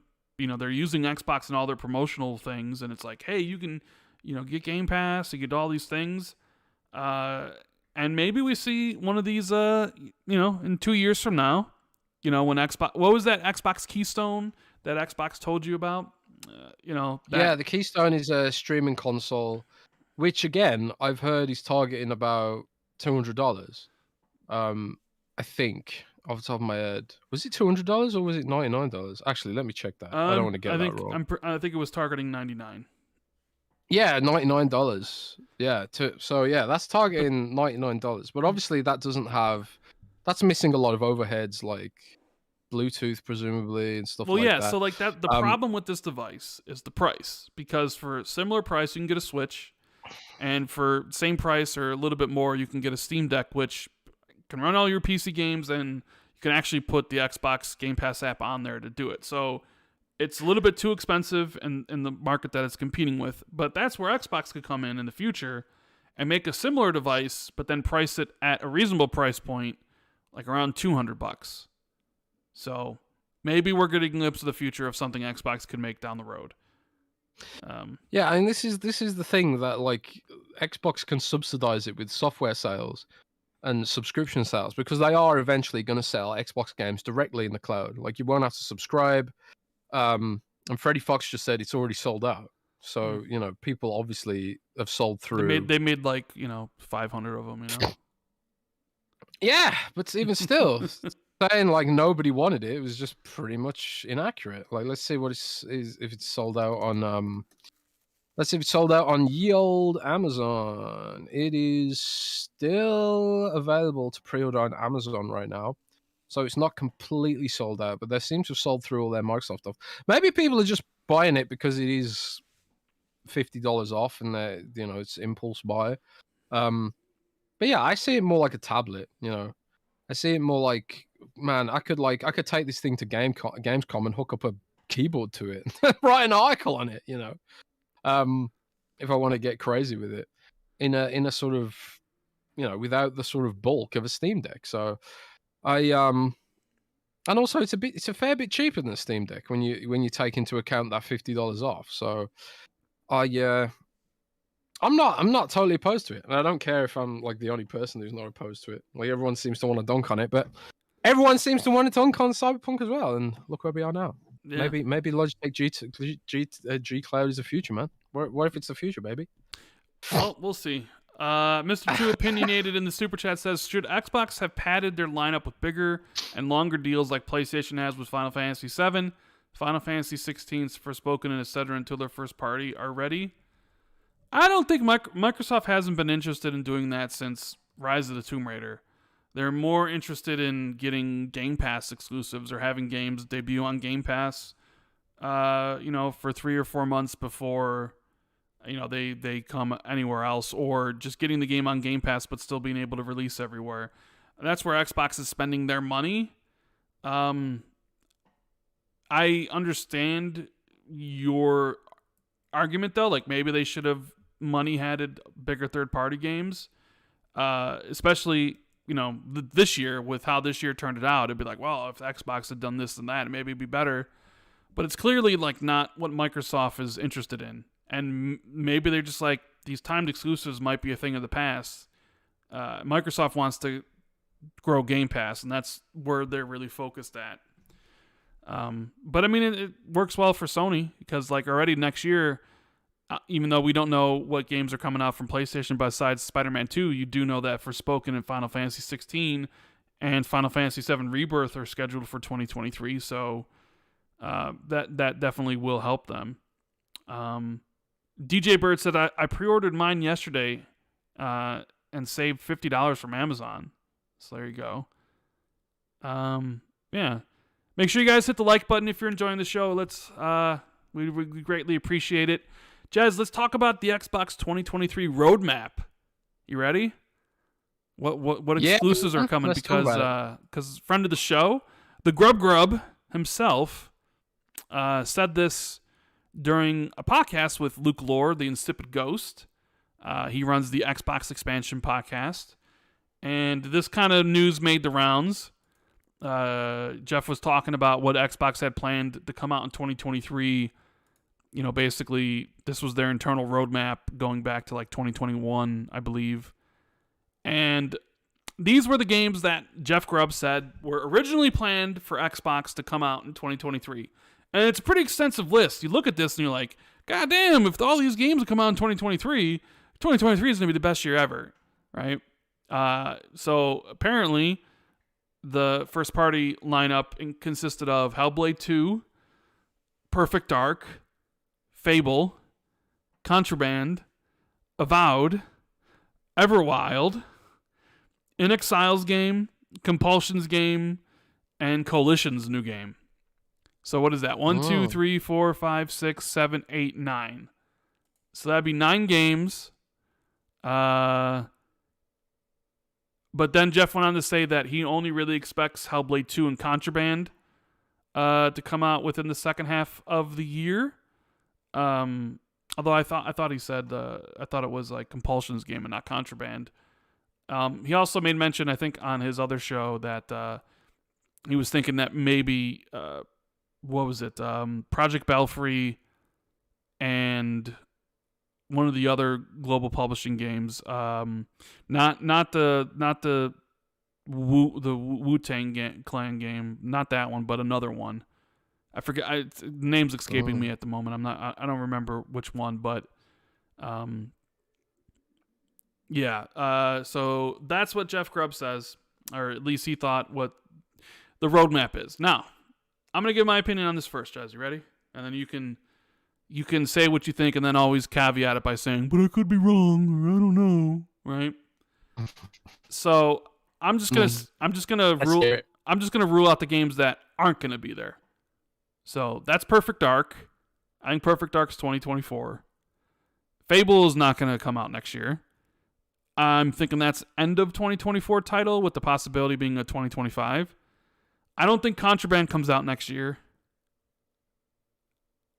I'm 50-50 on Avowed at this point. Everwild's definitely not next year. That's been rebooted. In Exile's game, Project Cobalt's not going to be next year. So out of these, I think that might be possible are Hellblade 2. In fact, I think Hellblade 2 is the big game for next fall. I think Hellblade 2 is the big game for next fall. I think that, like I said, there's a chance Avowed comes out as well, although I'm starting to think that that's more early 2024, like February, March. I actually think Coalition's game could come out, especially if it's a smaller title. It's not Gear 6. Like, if it's a smaller game, I think that has a chance, as well as I think Compulsion's game has a chance too to come out. And they've been working on that game for a while. And as far as like global publishing, the other game that Jeff mentioned was Project Suerte. He thought Suerte would also come out next year alongside like Project Belfry. So that's what I'm thinking. So I think that's a pretty good year with Starfield and Redfall, Minecraft Legends and Aria History Untold, with Ghostwire Tokyo coming, over from PlayStation with potentially a first-party Diablo 4, all the Game Pass deals we know about, like Stalker 2, Atomic Heart, like Flintlock, and all the stuff from E3. And then if you can end the year with like a Hellblade 2, a Project Belfry, that Monster Hunter Project Suerte game, and like Compulsion's game, I think you're looking at potentially the best Xbox year ever. And then you go into 2024 with Perfect Dark, with Avowed, with like Indiana Jones, and all the other like maybe like State of Decay 3. Like I'd have to look at all the list of studios and their games to get a sense of what would be coming them, but you can kind of see where it's all kind of like, all right, now everything is sort of lining up to release. Oh yeah, and Forza Motorsport, by the way, I totally forgot that. See, so many games I forgot about. Forza Motorsport as well. So what do you think? I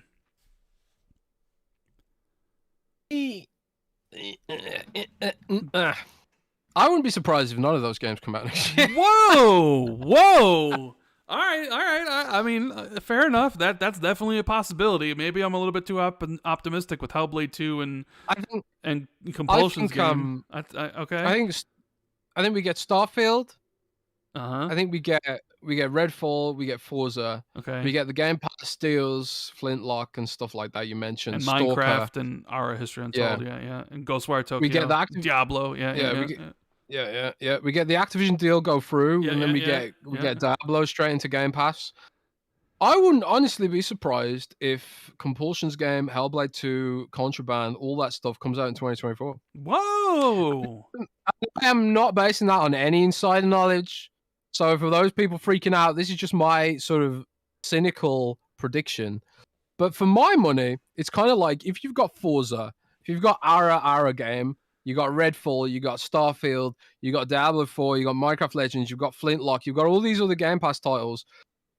Isn't there an argument to be made that we give those teams as much time as possible to make the games as good as they can be if the focus is quality? You know, I have no idea how far along some of these games are.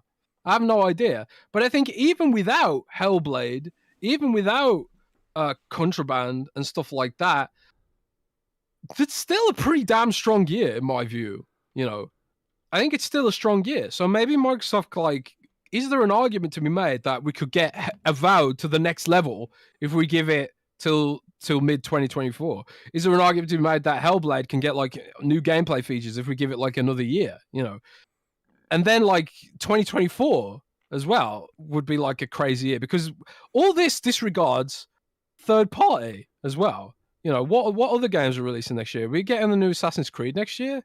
I don't even know. Yeah, like, that's what early games next are coming year. out next year? Every game is next year right now. You know, every game literally. So is there an argument to be made that some of these games could sort of like instead of launching in a sort of like, I don't know, just publishing it for the sake of it? Or could they be taken to the next level with a longer development cycle? Would the developers feel less pressured with a longer development cycle? I think there's an argument to be made there, but like the Rambling Gamer guy says, scope creep, and that's an argument to be made as well. Mm-hmm. Like, are you getting into feature creep territory where feature creep is where like, you know, developers keep piling on more and more features to the point where the game starts feeling diffuse? Fair enough, you know. That's an argument that you can make. If those games are well and truly ready and well and truly as good as they can be, then yeah, sure, launch them. But I'm sort of like, I take a more pessimistic view in terms of how much could launch next year. And I also think like there's so much that's launching without some of these upcoming titles that, God, you could stagger them. You could stagger these titles out. You know, you could stagger them a bit more, give them more breathing space, and keep those give those some of those other games more of the spotlight. Because I always thought it was weird how they rushed out Halo Infinite on top of Forza Horizon. You know, what I think that was weird. You know, and I think it almost kind of betrayed Forza Horizon a little bit, especially given the fact that Halo Infinite wasn't even ready to go. You know. Well, you can make your argument different demographics. You know, Yeah, racing you could game, make that shooter. argument. Yeah, but I would hate to see like Avowed launch in the same sort of window as Starfield, because I think there is a decent amount of overlap there where it's kind of like, man, that's kind of like you're kind of taking the shine off Avowed by doing that potentially, because Avowed is the new IP, which hasn't had the hype around in it by, you know, slapping by the creators of Skyrim, Todd Howard or whatever underneath it. Starfield has all this massive hype around it, where I think most average gamers probably don't even know Avowed even exists, right? So I think like if you launched Avowed and Starfield on top of each other, it's doing a disservice to Avowed potentially, because we all know like the hype because of Todd Howard and Bethesda, that a lot of the hype's going to fall on Starfield as Obsidian continues to build up its footprint. So I think there is a possibility that some of these games could be staggered. Sebastian Cooper says, "Yeah, I think it's a terrible day if they launch of Starfield and Avowed in the same year," which is why I think like I would be surprised. You know, no, I mean, I think you could launch Starfield in March and launch Avowed in October and be perfectly fine. Yeah, maybe you're right, but I think the thing is you launch the games when they're ready. You can't have a Halo Infinite situation, but then none of these games are live service like Halo Infinite. But first and foremost, they need to be ready. And I would imagine with Xbox doing the E3 with, hey, this is what's coming in the next 12 months, putting out there, here's Redfall and Minecraft and Starfield and Forza and Era History Untold. Like if they had to have known also, like, okay, these are the games scheduled for the fall. Because if they didn't have anything scheduled for the fall, then we just traded Microsoft releasing all their stuff in the fall into releasing all their stuff in the first half of the year. And then when we get to the fall, people will be like, well, where are the games? I would imagine if that was the case, if they didn't have anything planned for the fall, then some of those games would get pushed to the fall. You know, maybe like Starfield and stuff. But at some point, Xbox gonna have to shit or get off the pot, because Compulsion's been working on their new game for a while, right? Avowed's been worked on for some time. I mean, hell, we saw that footage, like last year or the year before or whatever it was? You know, I mean, they've been working on it for a while. Hellblade 2, you know, they revealed that in 2019. State of Decay 3, they revealed it in 2020. Perfect Dark, 2020. I'm just saying, like, when you look at when they revealed these games, Fable, it's like, all right, well, you know, how long are these games? Granted, that's not counting COVID, which definitely impacted a lot of stuff, but it's like it's time. Like, you know, it's like the games need to start releasing, and they need to start releasing in with great quality. So I'm not saying like they're gonna have as big as a second half as it looks like their first half is. I do think if you release the Hellblade 2 with the Project Belfry, you know, maybe with Compulsion's or Coalition's other game, I think that'd be pretty good. I think people, you know, especially with all the stuff from the first half of the year, I think people will be like, damn, that is a great year. And then if you go into the following year with, you know, the Fables and the Perfect Darks and the Indiana Joneses and stuff, people are like, god damn, it's just continuing. And then it's going to keep continuing. So we'll see. We'll see what ends up happening, because, like, you know, Matt Booty said it at the viewing party at E3 that, you know, they got so many games coming, they don't know where to put them. And I know that's kind of like, well, that's not helping out right now, because right now it's like you could put any game anywhere because you really don't have any. But you know, we'll see. We'll see what comes out next year. And usually Jeff is pretty on point with this stuff, so. I mean, I don't think they can release everything, but they definitely, you know, can have a couple games come out at least. Keltrick Pickens in the Super Chat says, read an article recently about how AAA devs and publishers can no longer afford not to put their games on iOS and Android due to how big mobile is. Do you think we'll see more AAA games on mobile? What do you think, Jez? I think big AAA games on mobile. Yeah, I think they need to be made specifically for mobile, like Call of Duty mobile, or like isn't Genshin Impact on mobile? Like those type of Fortnite. Well, no, actually, Fortnite's not on mobile anymore. Well, actually, it is with Xbox. No, it is. It is via the Samsung Galaxy Store. So like you can get Fortnite through Android if you've got a Samsung Galaxy and you download it through the Galaxy Store. It's even got like a big banner. Like you open the Galaxy Store and it's just like the only app we have is Fortnite. Please use the store. It's quite funny actually. But is this question about will Microsoft make AAA mobile games or he just says in general like that's so expensive for AAA games not to have, not to be on mobile. And that do you think we'll see more? It's kind of a difficult question because Microsoft has a very different philosophy that flies in the face of what makes a mobile game truly successful. Games like Genshin Impact and Diablo Immortal, they rely heavily on gambling. I mean, you can't call it anything else. It is gambling. You're gambling on what characters you get in Genshin Impact or the quality of the characters you get. And in Diablo Immortal, you're gambling on the quality of the gems you get and stuff like that, which you socket into your gear, which give you modifiers and shit like that. So that sort of goes against Phil Spencer's almost moral philosophy.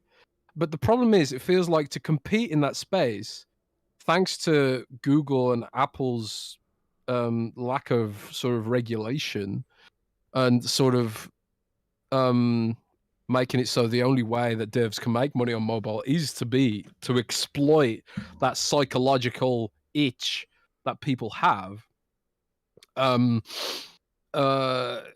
sort of begs the question because Microsoft has kind of dipped their toe in to try and make mobile games, but they haven't gone hard enough into exploiting the psychology.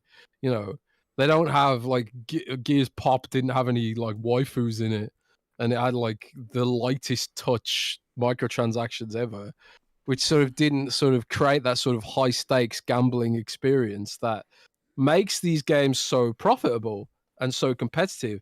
Like I've spoken to mobile developers who say people in certain markets, they want that stuff. They want the gambling mechanics. And if your game doesn't have the gambling mechanics, they die. They just die, So Microsoft kind of, they'll be going against the grain to some degree. And it's sort of like, does Microsoft want to be in a situation where they've taken one of their flagship Western IPs and sort of run it through the gauntlet of negative media perception in the West, like Diablo Immortal did? I still see people on Diablo's Twitter asking if the game's pay to win, because Diablo Immortal cast this sort of huge shadow over the Diablo brand. And now everyone's assuming that Diablo 4 is going to be pay to win in some format. And the people aren't trusting what Blizzard say, because Blizzard said you wouldn't be able to gamble for gear. But that was a lie, because you can gamble for gear. You can gamble for the gems, which have a dramatic impact on your character's power, which allow you to destroy free-to-play players in PvP. So, it's all that kind of stuff. And it's kind of it's sort of a rambling kind of roundabout way of saying there's a lot of money to be made, but I think Microsoft would have to sort of assess very carefully whether or not they want to put their franchises through that gauntlet. Obviously Candy Crush makes money hand over fist. It's Candy Crush is insane. I don't know why people play this game. You play the game for 2 minutes, and then the game's like, oh, okay, you can't play again until tomorrow unless you swipe your credit card in here, I have no idea why people go for that, because it's not even that fun. And there's free versions of it. Like, there's loads of free versions of it. What is it about Candy Crush specifically that has people so obsessed with giving money? I don't get it. But clearly King gets it, and Microsoft wants a piece of that pie, so I guess it'd be interesting to see how all that stuff plays out. We'll have to wait and see. Yeah. Humdrum says Booty needs to be fired if Xbox has 0 second half game 23 game 0 second half 2023 games. Stop settling for mediocrity, Jez. Well, this is the weird take here is like settling for mediocrity. Is settling for mediocrity accepting Halo Infinite launching when it wasn't finished? You know, is settling for mediocrity rushing games out when they're not ready just to, meet some kind of quota about how many games you should have out? Games should launch when they're ready. They shouldn't be rushed out. Accepting mediocrity is accepting Halo Infinite's live service and being like, oh, well, at least it launched like when it launched. Great. No, the game should have been fucking delayed. So you are settling for mediocrity by letting games launch unfinished. Very, very interesting counter. He also said, Grubb said Xbox doesn't care if games get 0 spotlight. And he says 1 versus 100 at the end there. I don't know. That's sort of like, I get that as well, because, if they're in Game Pass, you can just sort of play it whenever you want, right? I don't sort of know the user behavior there when it comes to the library, because we all know from Rand only plays trending games. That's not true if the game didn't. Rand only plays games if they launched in the last week. That's a bold-faced lie. If they're more than a week old, Rand won't play them. That's a bold-faced lie. If they're not trending on TikTok, Rand won't play them. So I might actually ask around about that. Like, what is the attachment rate like for Xbox Game Pass's back catalog? Because also Netflix, I'm interested. Like, do people watch older Netflix shows, or do they only care about what's trending? Obviously that's a big part of it. But do users stay subscribed when there's no trending content, and maybe do they look further into the back catalog of what's on Netflix and stuff? Beer Baron says Rand only plays games that are endorsed by Pokemon. Oh my lord. I love that. So Rand only plays Raid Shadow Legends. Rip. It's a lie. It's a lie. Sorry, Rand. Yeah. Rand. What are we talking about? What? I actually made an Xbox 2 podcast TikTok. Oh my god! You said you would never do TikTok. Well, I did. I made an Xbox 2 podcast TikTok, and I put a TikTok on there, and it actually got. Let me have a look. So we're on TikTok. We're on TikTok now. So anybody, you're gonna have to make a bunch of content for it. You're gonna have to. We got 168 plays. Oh wow! Boom. We're killing it on TikTok. Watch out, TikTok influencers. Rand Jez are coming for your lunch money. All right. Well, you need to make you need to make a bunch of TikToks every day now, pushing the podcast. No, I don't want to do that. Well, I mean, there's what else we got here? Oh yeah, the GTA 6 leaks. This whole thing like broke up little earlier in the week. Probably the biggest leak in gaming history. I can't imagine. Humdrung has a response. He says, "How can games be done when management sucks?" There you go, Jez. How can games be done when management sucks? You're right, man. He's right. He's right. There has to be eventually some kind of like consequence, and as we saw, Bonnie Ross is gone. She is gone. Yeah. So if we repeatedly get into a situation where games aren't launching at a level of quality that can even approach other publishers, something probably needs to change. But right now, I'm still willing to give them the benefit of the doubt because of COVID. I know a lot of people aren't, but the fact of the matter is, the crease in game development is still affecting games for this year. But next year, I think like that well and truly expires as an excuse, with all offices open pretty much now. And that being said, this week we had 2 editors off with COVID, which means I had to do all their bloody work. Thanks, Matt, for getting COVID. Shout out to Matt, by the way, bless him. But, so COVID's technically not gone away, but it's reduced in sort of risk factor, I guess. But I don't know. Yeah, I agree, Humdrum. I'm with Humdrum ultimately, but I want quality because maybe my bias there is I don't have as much time to play the games, so I don't mind if they get delayed a bit as long as they're high quality because I barely have time to play what's coming out now. But that I know I'm sort of like that's probably not true for a lot of people. Man, I wish I had more time to play games. Maybe I should just quit my job. Should we just like if the Patreon really blows up, I can just quit my job and just focus on the Patreon and the podcast, and just live on cucumbers or something. Yeah. Well, if you guys want to join the Patreon, links in the description. You can go to patreon.com/XB2, and we have a bunch of tiers ranging from $2.50 all the way up to $50. So we appreciate anybody that signed up, anybody that will sign up, and if you don't want to, that's all right by me as well. As long as you're watching the podcast, whether you're commentating, super chatting, channel memberships, or just lurking, we still love each and every one of you. Even Humdrug when he says that Jez accepts mediocrity. Because, he's only been playing World of Warcraft for 20 years, so he does accept mediocrity. I'm with you 100% on that. Oh, man. 100% on that. Says the guy who plays walking simulators. Oh, my God. Well, they're actually good, though. So, the GTA leaks are probably the biggest leak in gaming history. I thought I checked out a couple of them before. I was like, my takeaway was like, hey, this actually looks pretty good for an in-development game. The game that's probably not coming out for a bit. I was like, damn, this looks good. But dude, the responses were like, this game looks like shit. The first thing that the game development, the graphics are done first. And it's just like, what? I love the developers like dunking on that guy that said that. He's like, if you know one thing about game development, it's the graphics are done first.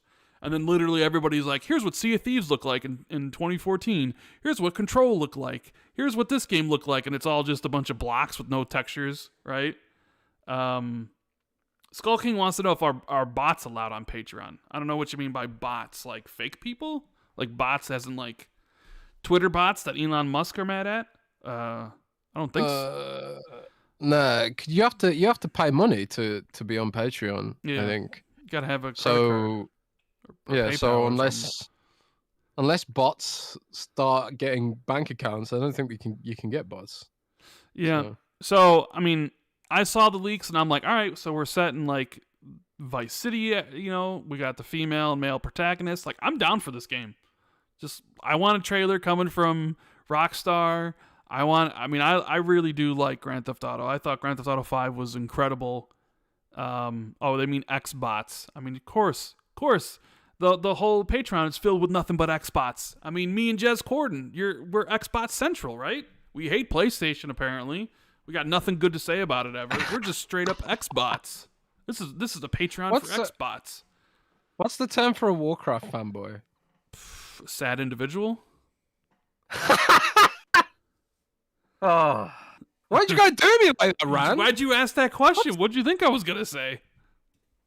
I don't know, something witty and creative, not mean-spirited and that was witty and creative. That was very witty and creative.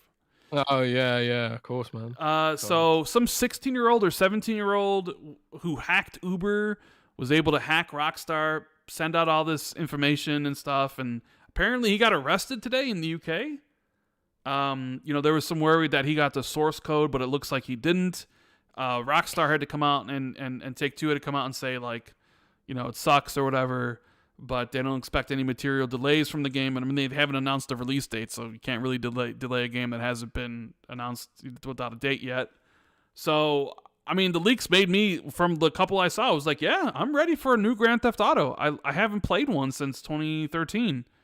I love Red Dead Redemption 2, love Grand Theft Auto 5. I'm kind of excited for a Bonnie and Clyde male for female protagonist, set in the Florida, essentially, in Vice City. Like that, I guess maybe it might lose some of the humor with, the focus on, I don't know, the humor stuff is going to be in touch and go because the world has essentially changed into what sort of jokes are acceptable these days.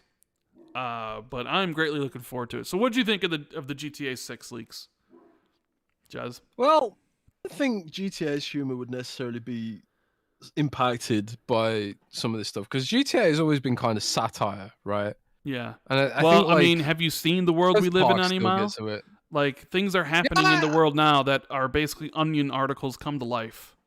So Yeah, maybe. can you satirize American culture anymore? Or I don't know if it's possible. Yeah, maybe you're right. Maybe they go more serious in tone. Maybe they go more serious and realistic in tone instead. You know, maybe they're, instead of, because satire is so dead now, maybe they're just like, oh yeah, well, the world's so ridiculous, let's make something that's more realistic. I don't know, but I like the look of what was seen, like some of the features, like the whole Pulp Fiction robbing the restaurant, scene. I thought that looked really, really cool. Like, I can imagine that being really, really fun and interesting and tense, maybe even. Like, you're gonna get dynamic situations where you end up, one of the restaurant customers is packing, and whips out an Uzi or something out of their handbag or something and starts blasting you in the back of the head. I think that's really interesting. Like, some of those sort of simulatory elements they're sort of baking in there. There's rumors that, like, there's going to be hunger and thirst and stuff as well. I don't know if you saw this, Rand. Hunger and thirst like, mechanics. Ugh. Yeah, supposedly, like, I don't think, like, you'll die of thirst, but I think there's like you'd be able to get fat or something. Like, there was another GTA where you could get fat. San Andreas. Yeah, you worked out, you get buff. If you ate, you get fat. Yeah. Yeah, stuff like that. I think some of those elements are going to come back. Maybe, like, you drink energy drinks, you get some kind of buff. I don't think it's going to be like a survival game or anything like that. But that's the problem with some of these leaks. Is, like, we get a lot of these sort of code strings out of context. I saw one channel that was sort of going through it all and, like, oh my god, GTA 6 confirmed to have horses, and then it's like, but hang on, maybe that's just leftover code from Red Dead Redemption 2. Because obviously they're not going to use all this. They're not going to write the whole engine from scratch, are they? They're going to use They're going to reuse a lot of the same code from like their recent games. So maybe, like, the code for horses, maybe that's just left over from Red Dead Redemption 2, and they've actually got no intention of letting you ride horses in Grand Theft Auto 6. I don't know why they wouldn't, because, like, people do ride horses in modern day times. I mean, you ever ridden a horse, Rand? I actually have. When we used to go up, we used to go up to Wisconsin every single summer. So my dad's family, my grandpa built a cottage in Wisconsin, and my dad and his 7 brothers and sisters would go up there every summer, right? So as kids, my dad and my mom would take us 4. I have 2 sisters and a younger brother. I'm the oldest, so I have 2 younger sisters and a younger brother. And we would go up to Wisconsin to the cottage every single summer, up until the certain point where, like, I didn't want to go anymore when I got older, but they would still go. Some of my parents, like, best friends lived out there, so we would go there. I think I've talked about this before, but, like, it's kind of like a log cabin-ish sort of thing. And like, the house was, like, built on this hill that the hill ran into this creek. And I always had, like, nightmares that, like, we'd be in the cottage as the cottage tumbled down the hill and landed into the creek, and I would get leeches all over me. Those kid dreams, nightmares that you have. So no, like, but up there, yeah, we did ride some horses, go on the trails and stuff. And so I've done that a couple times. Yes. Well, Randall Cowboy confirmed. Oh yeah, Randall Cowboy confirmed. Do you have any pictures of you riding a horse? No, I don't. I mean, I'm sure there's pictures of me as a kid over there somewhere. I'm sure somebody has them, but I mean, this is before, like, like, I'm trying to think, like, how big were cameras back in the, late 80s. I remember my dad having, like, the 60s, like a camcorder, but it was, like, so huge you had to put it on your shoulder. Like, now it's like everybody's got a recorder in their phone with, their pocket with their phone. But yeah, I mean, man, I also what was it like in the 60s? I mean, living in that cabin was like in the 60s. Didn't have a TV. The bathtub was like this old ass bathtub that had like rust rings. I always hated like, oh, I don't want to take a bath in this bathtub. It's disgusting. I always hated going there because you always see the biggest spiders you can possibly imagine. I mean, living here in Illinois, close to Chicago, I mean, you see spiders, but like you don't see huge spiders. You go to Wisconsin in the wilderness and it's like you go to the front door and there's like webs everywhere with orb spiders in there. It's like you're constantly looking above you to see if one of these things are gonna. It's probably where I got my arachnophobia for. I'm not really, I'm not like deathly afraid of spiders, but like I don't like spiders. You know what I'm saying? So it might be from that, like because we go to Wisconsin and they're just all around everywhere. Like sometimes I get dreams where I'm like in the cabin or in my friend's house over there, and like there's just spiders literally everywhere, and they try to attack you, like the movie Arachnophobia. Like, yeah, it's a classic. It is a classic. Man, Manny in chat came up with Randall Redemption. Randall Redemption. Okay. I love that. But man, we got off topic a little bit. Oh, we're talking about Grand Theft Auto, yeah. So. Like this is like one of the problems with leaking stuff is like, you know, it's not always cut and dry. You know, just some code pointing to horses doesn't necessarily mean the game is planned to have horses, right? So you know, we see a lot of features as they're unfinished, and there was a lot of discourse about how the game looked from a raw visuals perspective, and people were like, oh my god, the game looks really bad, graphics are really bad, Dead on Arrival and stuff like that. And it's just like, dude, there's no shine implemented yet. You know, there's no lighting's missing, physics are missing, things have glitches, the texture's missing, and all this kind of stuff. And there was like a wave of game developers sharing their sort of in progress games, and I saw like, you know, not Red Dead Redemption, sorry, Sniper Elite devs Rebellion. They were sharing Sniper Elite without any textures. And like Sea of Thieves shared their hilarious prototype where it's basically giant potatoes with eyes on this like Lego ship, you know, and they're sharing their prototypes and stuff. And it's kind of created a wave of transparency about how games look while they're in development, because historically speaking, publishers and their marketing teams, they want very aggressive control over how their games are perceived. So when this sort of content leaks out, it hurts their marketing team's abilities to do their job, really. And we get scenarios where ideas about a game can be really off base with the finished product. And you know, we were talking about earlier how it seemed like a lot of people had gleaned from Cyberpunk's marketing that the game was meant to be a GTA clone. And like going back and watching some of those early Cyberpunk trailers, I completely understand why people thought that, you know. Even though, like, I think there was some idea that CD Projekt Red that it was going down that route. It kind of ran away with them, right? They were always saying like, "This is a true RPG. It's a true RPG. It's a true RPG," but nobody took it that way, because visually, they put a lot of emphasis on the living, breathing world aspect of it. NPCs walking around in cars and that kind of thing. Because Grand Theft Auto and Red Dead Redemption, they have this sort of amazing sort of simulation in that within their sandbox that CD Projekt Red's Cyberpunk just doesn't really approach, because it's a different kind of game. So I think it looks really good, and I'm not someone who I don't like. GTA is not one of my favorite franchises of all time, but I generally do play them. Like I completed GTA 4 and completed GTA 5. Red Dead Redemption I love. I prefer Red Dead Redemption personally. But I do love, like, I love GTA. Like, it's a great franchise, but it's not like, you know, all consuming. Like, if they announced World of Warcraft 2, that would take over my life. Or Monster Hunter World 2 is going to take over my life. You know, Diablo's taken over my life. But I thought it looked really good as someone who's sort of a passive fan about it. And I think, like, the Bonnie and Clyde dynamic, I think is really cool. And I think there was some knee-jerk reactions that female protagonist automatically meant that the game's woke. But I think like this could be like pretty dark. You know, Bonnie and Clyde is very much the opposite of what I would say is quote unquote woke that people complain about so much. So I think it could be a pretty cool game. And I don't think the leaks are gonna hurt the game's perception as much as No. some people might have you believe. I mean, because Grand Theft Auto is going to be a massive game. Yeah, it's going to be we probably a tour de force. won't see it again for another year, so people forget about the leaks, and when they do see it for the first time, they're like, "Damn, that looks good." So, yeah. Fire Shadow in the super chat says, "Hi, Rand and Jez, love the show. Off topic. Does anyone know why the new Forza won't have VR support on PC? Would have much more reach in sim community." You have any idea about the VR simulator stuff?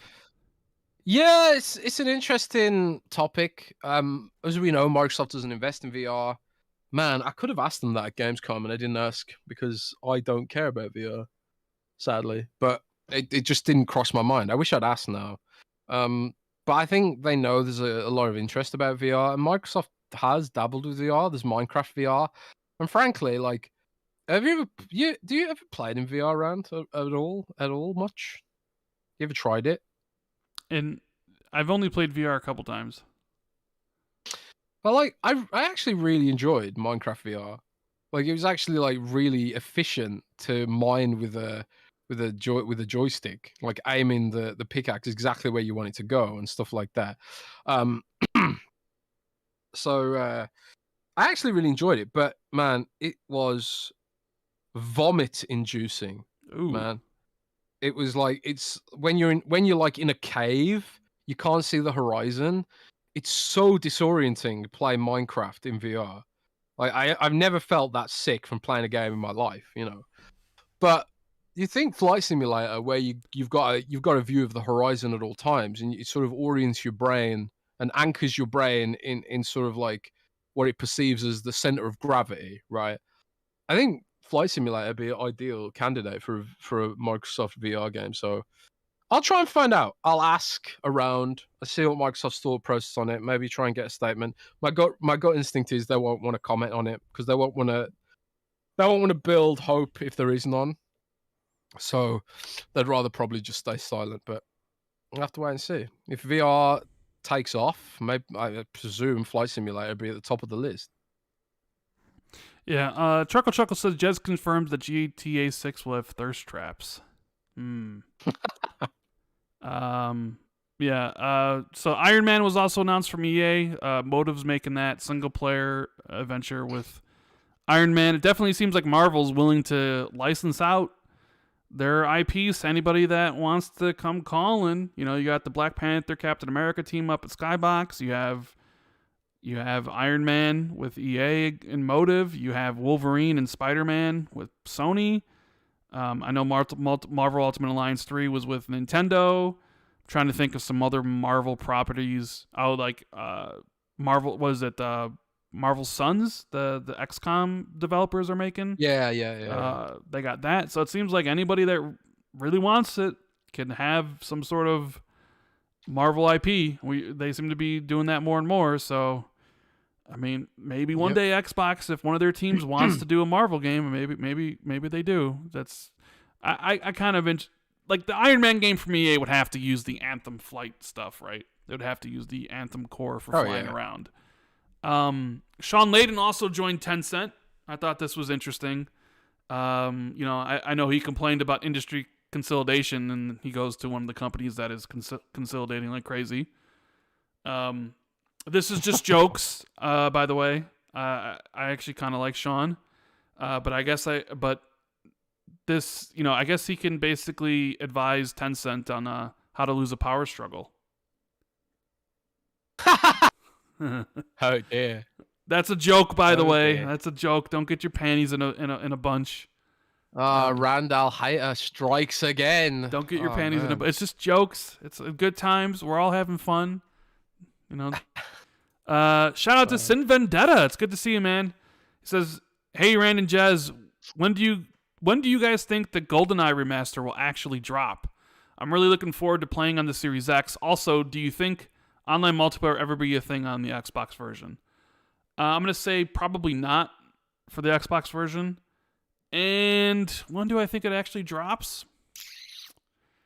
I'm just going to say November. How's that? I'll say November. What do you think, Jez?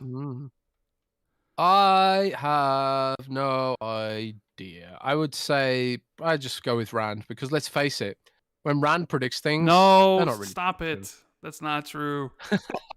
Does everybody forget when I said Final Fantasy VII Remake was going to come to Xbox? And everybody thought I was doing one of my predictions, and it was just a legit prediction, and it ended up being wrong. So. Oh, well. Yeah, we can't. Maybe it's just the delay. Yeah, maybe. Maybe it's the delayed prediction. So, Jez, one of the tiers that people can sign up for at Patreon is listener write-ins. So, questions from the listeners. Do we have any listener questions? So we've got some listener questions and comments which are available through our Patreon, and I'm gonna read some of them out as we head into our Q&A section. Yep. So where did I put these? They are not on Discord. Bear with me. Professional podcasting. Yeah. So thank you guys. So while Jez is getting it, thank you guys for being here. We're well over 3 hours. Jez was probably joking when he said 5, but we appreciate you all. Make sure you hit the like button on your way out if you're leaving. Subscribe if it was your first time here. And we will see you next week on September 30th for another show. And who knows what's going to happen next week. But it's question and answer time. Yes. We got some questions from the Patrons that we're going to answer, and then we'll get to the ones in the chat. Thank you guys for all the support. Thank you all so much for your support. And if you do want to get your questions in for consideration being read out, there's a Patreon link. I'll drop it in the chat. But so Patreon Q&A. And any questions that we don't get to this week, we will get to them on the exclusive show that goes live on Tuesday, because there are quite a lot of questions here. But Achievement asks, why would EA come out and make a public statement about Call of Duty and its possible exclusivity? It seems calculated. Now, I thought that was an interesting question, Rand, because I'm going to try and pull up the full quote here. But EA, interestingly, came out to sort of discuss the Call of Duty stuff. And this is exactly finding what we say. Okay, so this comes from EA CEO Andrew Wilson during the investors call. In a world where there may be questions over the future of Call of Duty and what platforms that might be on or might not be on, being platform agnostic and completely cross-platform with Battlefield, I think is a tremendous opportunity. So that's like EA basically hoping that Call of Duty goes exclusive, so that PlayStation fans will have no choice but to put up with the mediocrity of modern Battlefield. And I say this as a Battlefield fan. Battlefield 1 is probably my favorite multiplayer shooter this side of Overwatch of all time. I put hundreds of hours into Battlefield 1. Absolutely loved it. Amazing, gritty, and polished eventually. With some like those epic sort of blimps crashing down and very unique kind of game. Like we don't often see a World War I theater of war, but then since then it just went downhill and downhill and downhill. Battlefield 5 wasn't awful, but it was also like not the best, and I really hated that sort of the sort of weird mechanic they had where they said they were going to eventually let you drag bodies and they never did.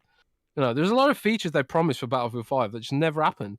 And then we come to Battlefield 2042, I think, which has just been a nightmare. It's been an absolute nightmare. It's like franchise killing level of nightmare. Like, is anyone still playing Battlefield 2042? What's it like these days? I've just completely put it out of my periphery because it was just so horrible.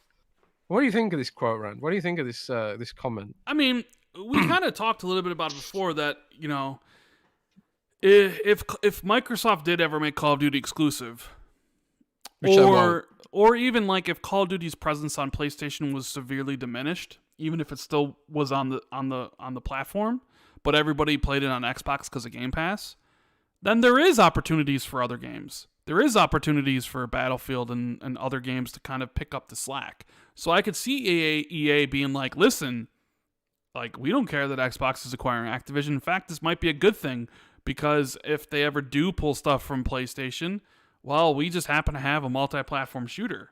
So that could present opportunities. Also, if PlayStation is going to lose marketing deal with Call of Duty, clearly, because Xbox is going to own it.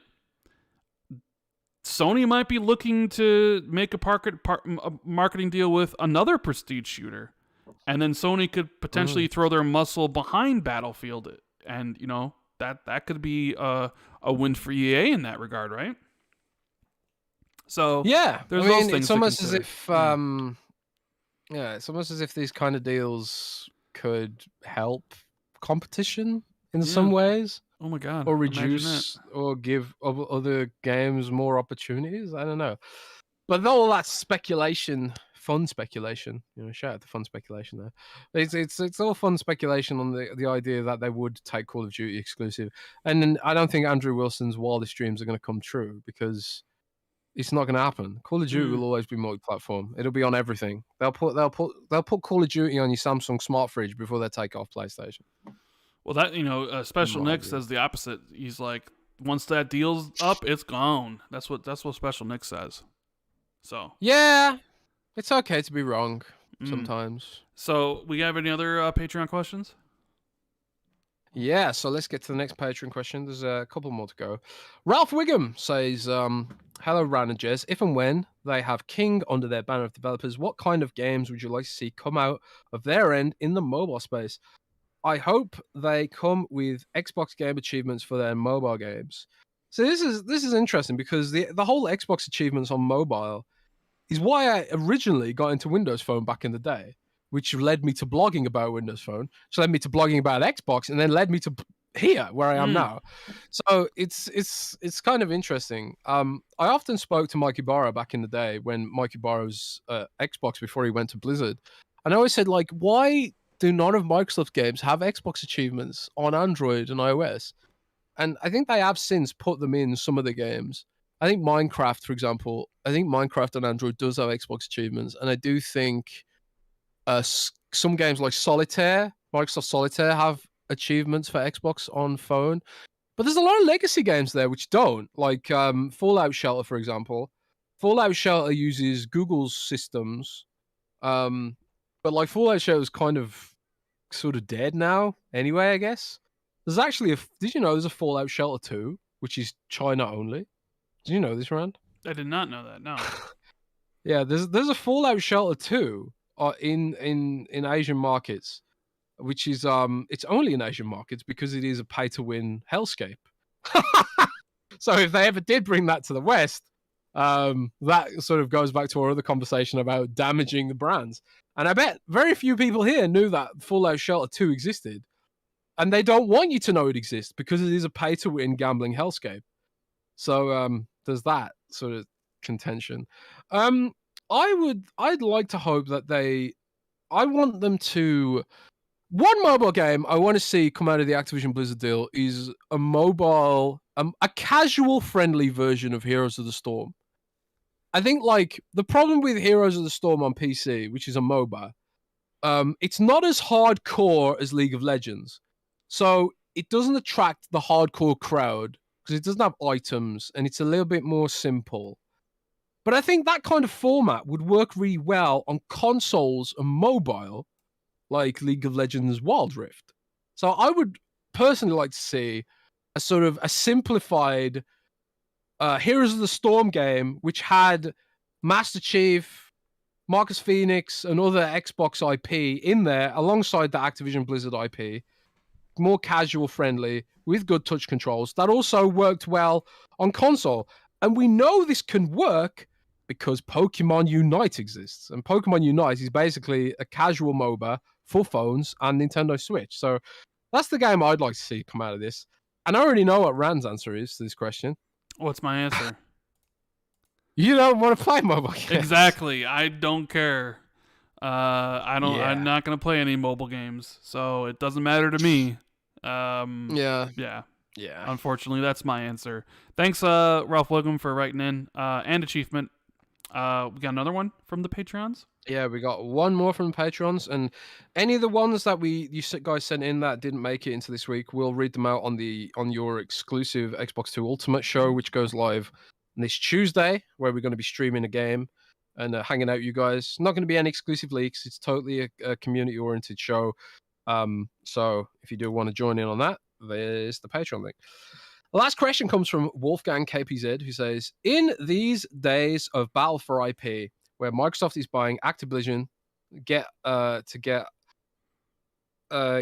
lot of them, although most aren't super great right now. Do you think Microsoft would consider buying IP like Embracer with Lord of the Rings? So what he's asking ultimately is like, is there a situation, and I'm interested to know what chat thinks about this. What do you guys think about this? Is there a situation where Microsoft could buy franchises that aren't necessarily attached to games, like how Embracer bought the rights to Lord of the Rings?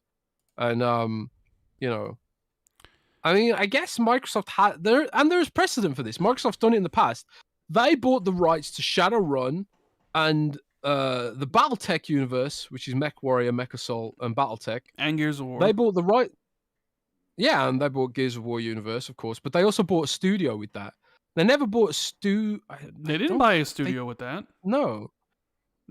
With Gears of War? They did not. No. No, they didn't. They made one. They turned Microsoft Canada, or what was at the time Black Tusk, yeah, which right. was Microsoft Canada, into the coalition, and then bought the Gears IP from Epic. So yeah, and then a lot of the Gears developers did come across from Epic, but you're right. Okay. So what's your take? I think he's talking specifically about movie franchises or franchises that aren't necessarily games already. IP in general. Like, I could see if Microsoft were to purchase IO Interactive, I could see Microsoft also purchasing Hitman for them. Right? Yeah. I think them buying IP only really works if you have a studio that you're immediately going to give it to, like they did with the Coalition or like they would with IO Interactive. Because if you go out and buy Lord of the Rings and spend that type of money on it, do you have plans to use it? What studio is gonna work on those games? So you would have to have studios, you know, especially if you're spending that type of money, like plans to make multiple games out of the stuff. So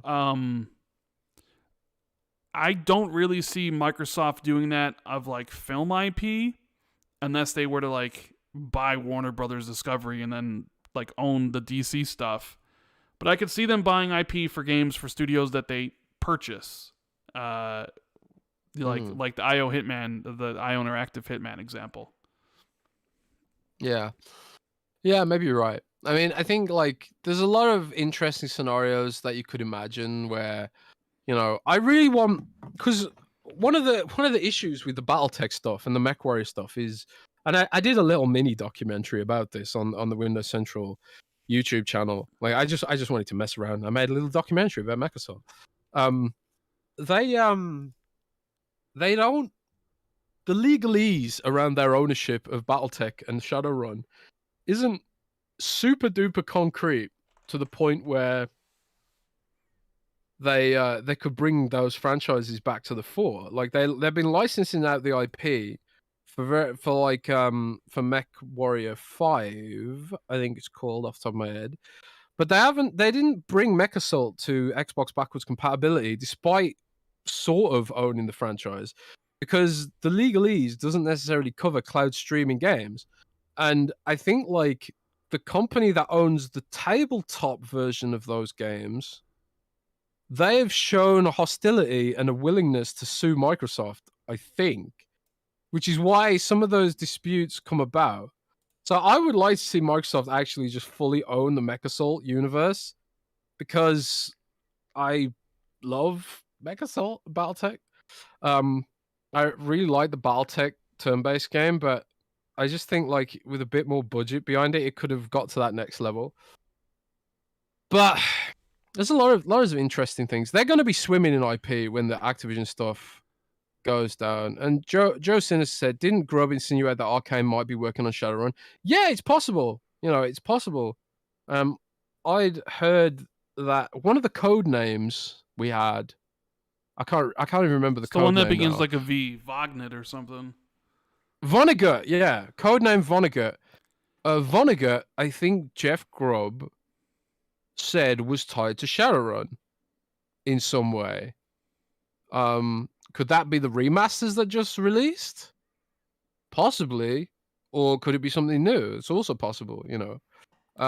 Just but a thinking lot of this IP stuff's really murky and complicated. Just thinking of an arcane game set in a fucking Shadowrun world is kind of insane, right? I kind of want that, you know.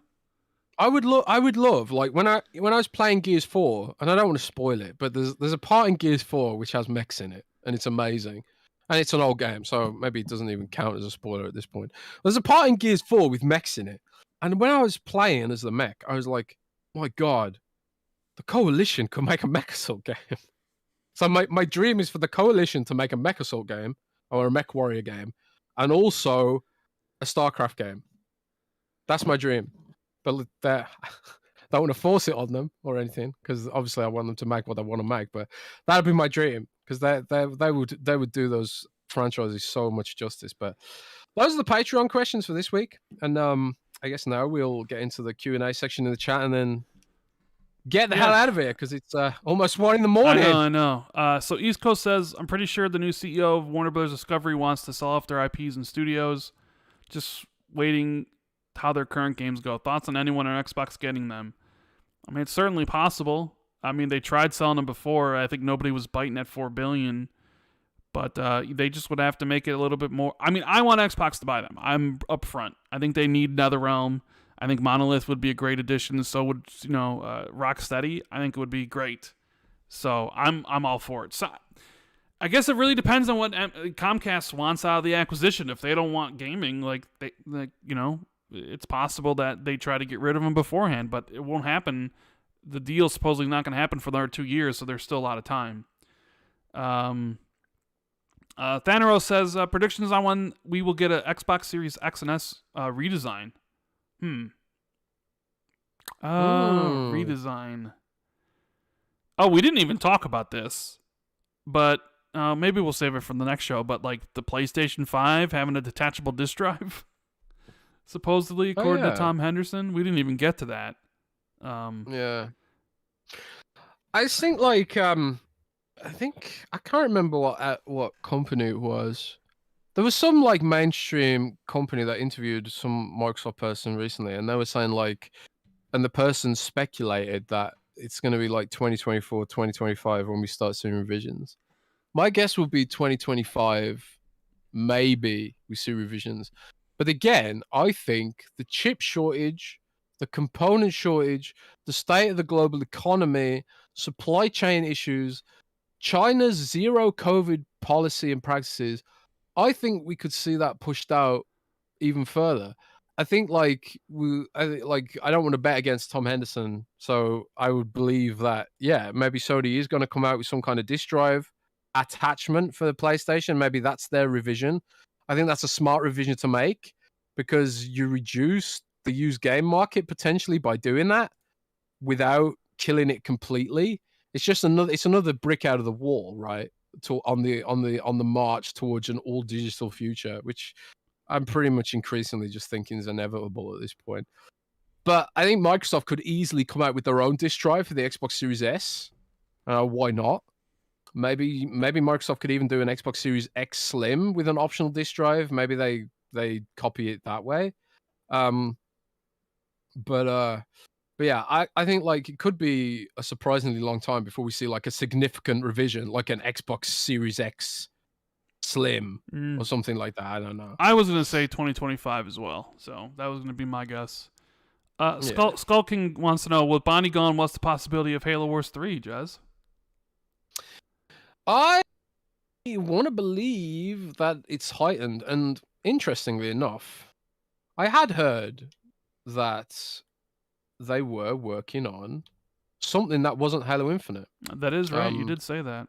They're working on something that's not Halo Infinite related. So I hope it's not Halo Wars 3. I hope it's something else. So a lot of people were saying it might be a Halo Tactics game. Oh God! Which would be Stop it. Yeah, and stop it. Yeah, and what? We don't need a Halo Tactics game. I don't care. We need a Halo horror game. You know. No, we need like that probably do better. I think they won Halo to have a presence within some of the PC communities, which is why they keep trying to do the RTS stuff. I could see, like, if not maybe an RTS, I would like to see a Halo grand strategy game, where maybe like in the early days of the war with the Covenant or something, where you sort of plan out and execute attacks on a galactic scale. I think that'd be pretty cool, like Stellaris or something, space combat. Because one of the rumors was that they were working on a space combat update for Halo Wars 2, and it got scrapped. That was a rumor. I have no substantial. I have nothing to substantiate that claim, but that was a rumor. So I want to believe Halo Wars will come back. There's definitely spin-offs in Halo's future. Put it that way. Whittia in the super chat says, allegedly the GTA leaks perp's age is 16. What were you doing when you were 16? Probably getting high. Hacking websites.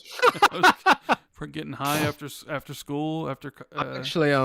I actually pulled up that article on the BBC. Oxfordshire teen arrested in police hacking investigation. Teenager been arrested on suspicion of hacking as part of an investigation from the National Crime Agency. City of London Police said the 17-year-old from Oxfordshire was detained on Thursday evening as part of an inquiry supported by the UK's National Cyber Crime Unit. The National Crime Agency is like our FBI, supposedly. No other details about the nature of the investigation were disclosed, but it does seem like that the rumor is that it is the so-called hacker of Uber and other companies. So what I do when I was 16, I actually did used to hack websites when I was 16. Oh man. I don't know what it is about British teens. It's always a British teen. It's always, when these hacking things come out, it's always a British teen. I don't know what the deal is. What is that? What is the deal with that? I don't know. What are British teens like, Rand? What are they like? My town was in the news this week. Did you see my tweet about it? I think I missed that tweet. Yeah, my town was in the news for being the roughest estate in England, and where people are afraid to go outside for roaming gangs and knife crime. So roaming gang. That sounds fun. Roaming gangs. Yeah, roaming gangs. Yeah. Let's see here. Gary wants to know, what Xbox IP would you like to see get the Cyberpunk Edgerunners treatment? I mean, geez, Hellblade, Halo. Trying to think what else would be really cool. I want to see a Hellblade anime. Hellblade anime could be really cool. Halo. I mean, I don't know about an anime. Perfect Dark. Perfect Dark anime, like the Ghost in the Shell. Yeah. Oh, what's it called now? I can't remember the Ghost in the Shell anime name. The series. There was a movie, and then they did an anime. An Ori in the Ori anime. Yeah, that's true. Yeah, there's some good ones. There's some good ones. Arafat wants to know, why doesn't Xbox make cloud native hybrid handheld consoles like cloud for AAA games and native for AA indie games? Priced at around $250 would make a great handheld.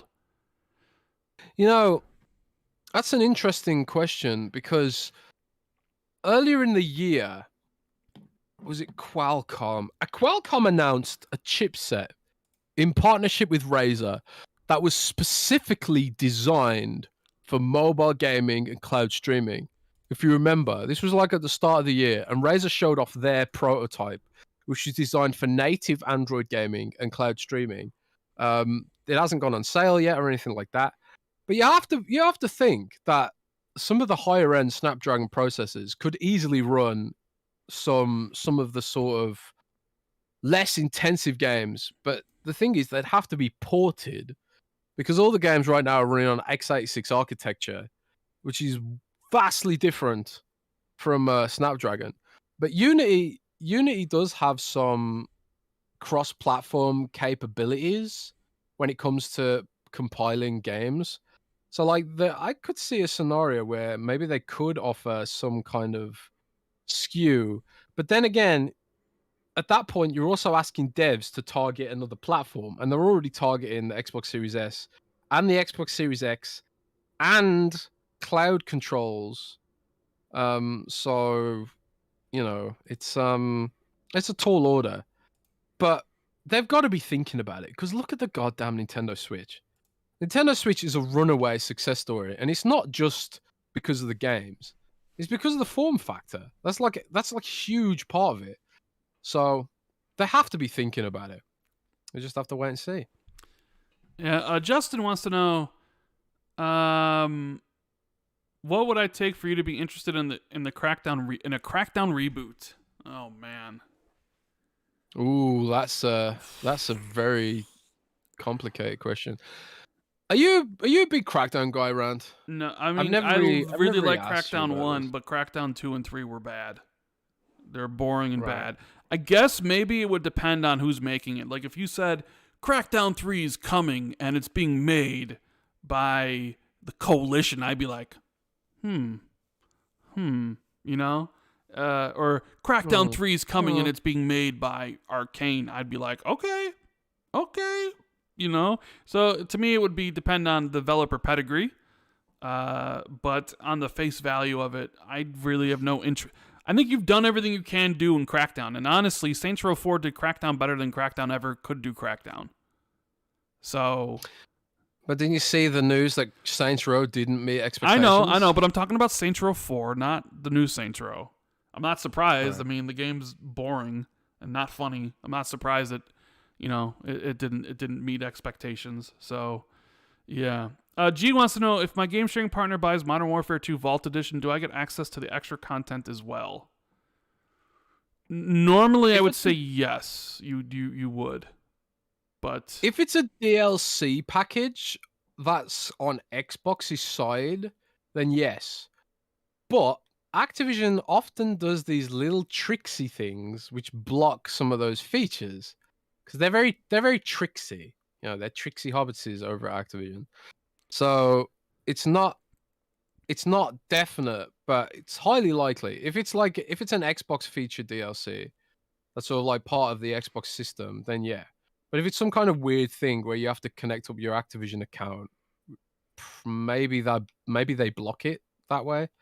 You'll have to test it and find out. Well, yeah. Or maybe ask someone else, you know. Josh Wallace says, Jezran, do you think Sony will start buying major acquisitions like Microsoft? And do you think Phil will go after another major company after the Activision deal is done? I'm going to say yes to both questions. Yes, I think Sony will be making acquisitions. I guess it depends what you would define as major, but yes, I don't think they're going to stop. And I do think Microsoft will buy something after the ABK deal goes through. I mean, Phil basically said as much. No press and pause. So it's just a matter of what company it is, essentially. So yes, I think that will happen. Brad Meyer says, do you think we will get another Ori game one day? No, unfortunately not. Moon Studios is gone multi-plat. I don't think Xbox is ever going to work with them again. There was all those allegations against the founders and stuff. And they've sort of ended the franchise anyways with the second game, even though there's you could do a sequel. I think the Ori games are done. That's not to say Ori won't show up in anything in the future. Like if Xbox does a kart racer or Xbox does a platform fighter like a Smash Brothers, you could easily have Ori as one of the characters. But I don't think we'll see an Ori game again. See, any more questions?